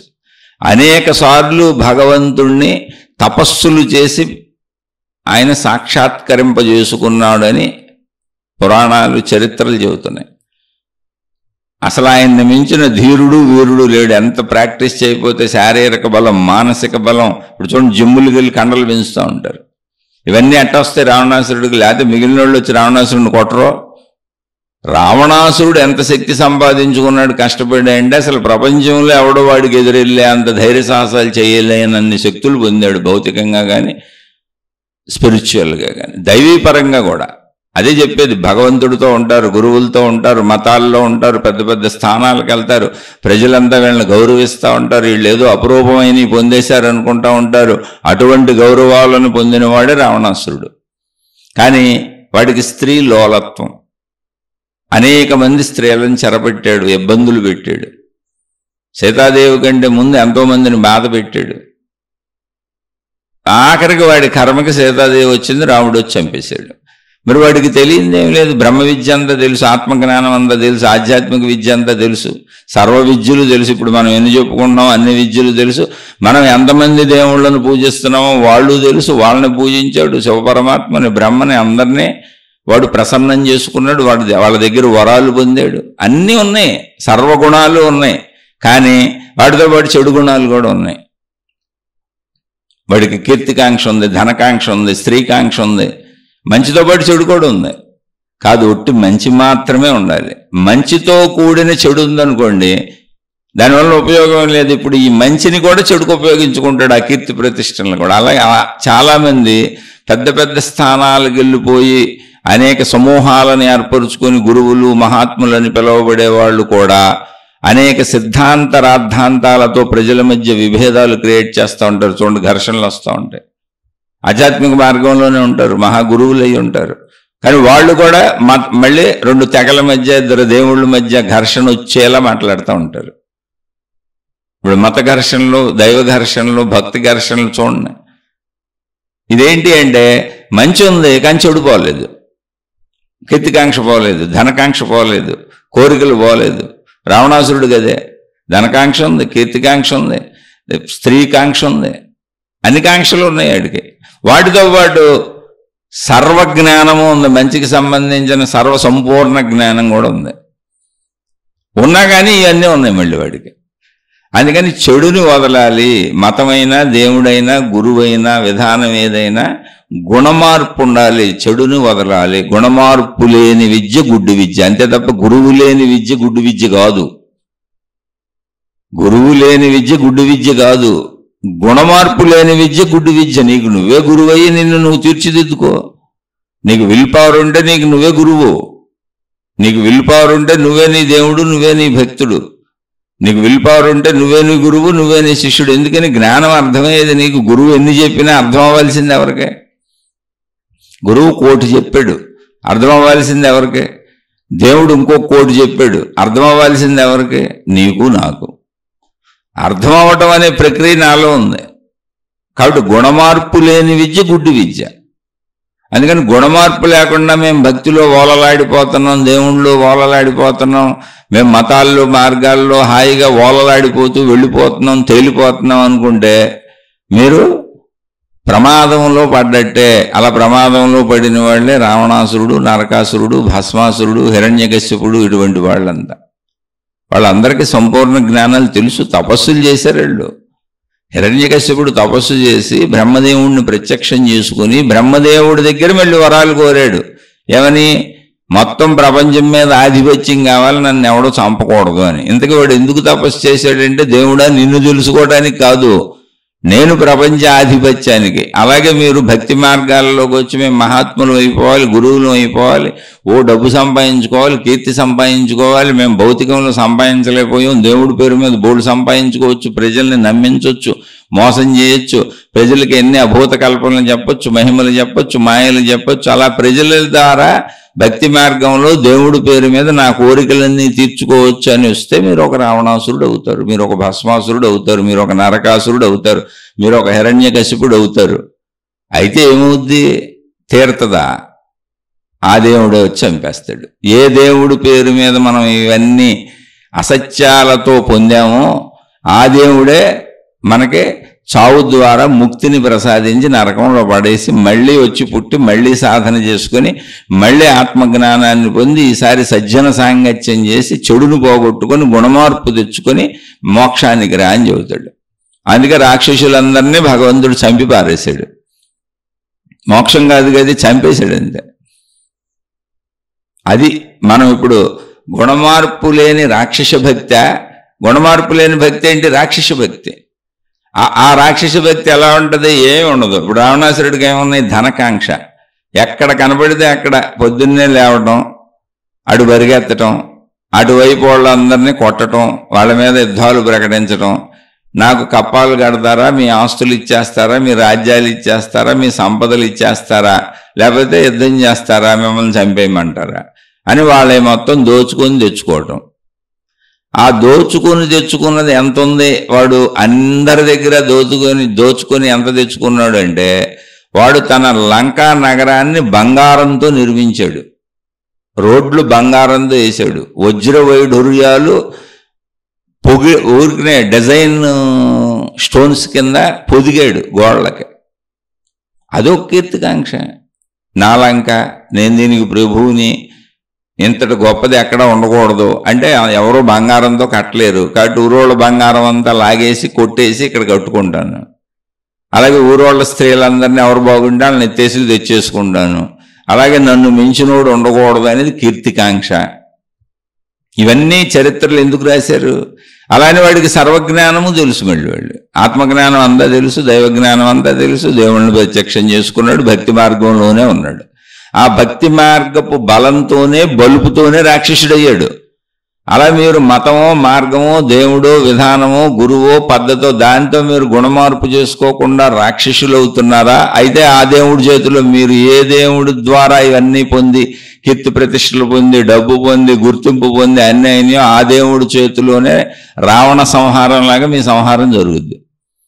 కాదు, గుణమార్పు తెచ్చుకొని సాగుతున్నారా? ఆ దేవుళ్ళలోనే లీనమైపోతారు, ఆ దైవశక్తిలోనే లీనమైపోతారు. ఆ దైవశక్తి నేను వేరు వేరు కాదు అనేటువంటి స్థితిని పొందుతారు, ఏకాత్మభావమును పొందుతారు. అందుకని గుణమార్పు లేని విద్య గుడ్డు విద్య. గుణమార్పు కోసం ట్రై చేయండి. ట్రై చేయటం ఏంటి? ప్రాథమిక స్థాయి నుంచి చెప్పుకోవడమే, మనకు మనం చెప్పుకోవడమే. నీకు నువ్వు చెప్పుకోవడం రాకపోతే దైవనామం తీసుకో, దైవ మంత్రం తీసుకో, దైవ దీక్ష తీసుకో, ఏదైనా తీసుకో. ఆ విధానాలన్నింటినీ ఆలంబనంగా తీసుకొని నిన్ను మార్చుకో. ఆలోచించి చూడండి. అర్థమైతే ఆచరించుకునే ప్రయత్నం చేయండి. అర్థమైన వాళ్ళు ఆచరించుకునే ప్రయత్నంలో మీకేమైనా సందేహాలు వస్తే అడిగే ప్రయత్నం చేయండి. తెలిస్తే వాటిని విశ్లేషించుకునే ప్రయత్నం చేద్దాం. సహజంగా తెలుస్తుంది. ఎందుకని అంటే అనేక మంది మహాత్ములు లక్షల కోట్ల రకాలుగా మానవులకి ఎన్ని రకాల సందేహాలు వస్తాయో అన్ని రకాల సందేహాలకే వాళ్ళు వివరించి వెళ్ళిపోయారు. ఎందుకంటే వాళ్ళు ఆ స్థితులు పొందారు. ఇక్కడ ఆ జ్ఞానం అంతా ఉంది. మనకు వచ్చిన సందేహానికి ఆన్సర్ ఎత్తుక్కోవాలి అంతే మనం. ఎందుకంటే అది లక్షల కోట్ల మంది కోటాను కోట్ల రకాలుగా చెప్పారు కాబట్టి కొంచెం వెతుక్కుంటే చాలు. ఆ వెతుక్కోవడమే మనం చేయవలసిన సాధన. ఆన్సర్ దొరుకుద్ది ఖచ్చితంగా. ఎందుకంటే ముందు చెప్పేశారు మహాత్ములు. ఇక్కడ వెతుకులాట కొంచెం అంతే.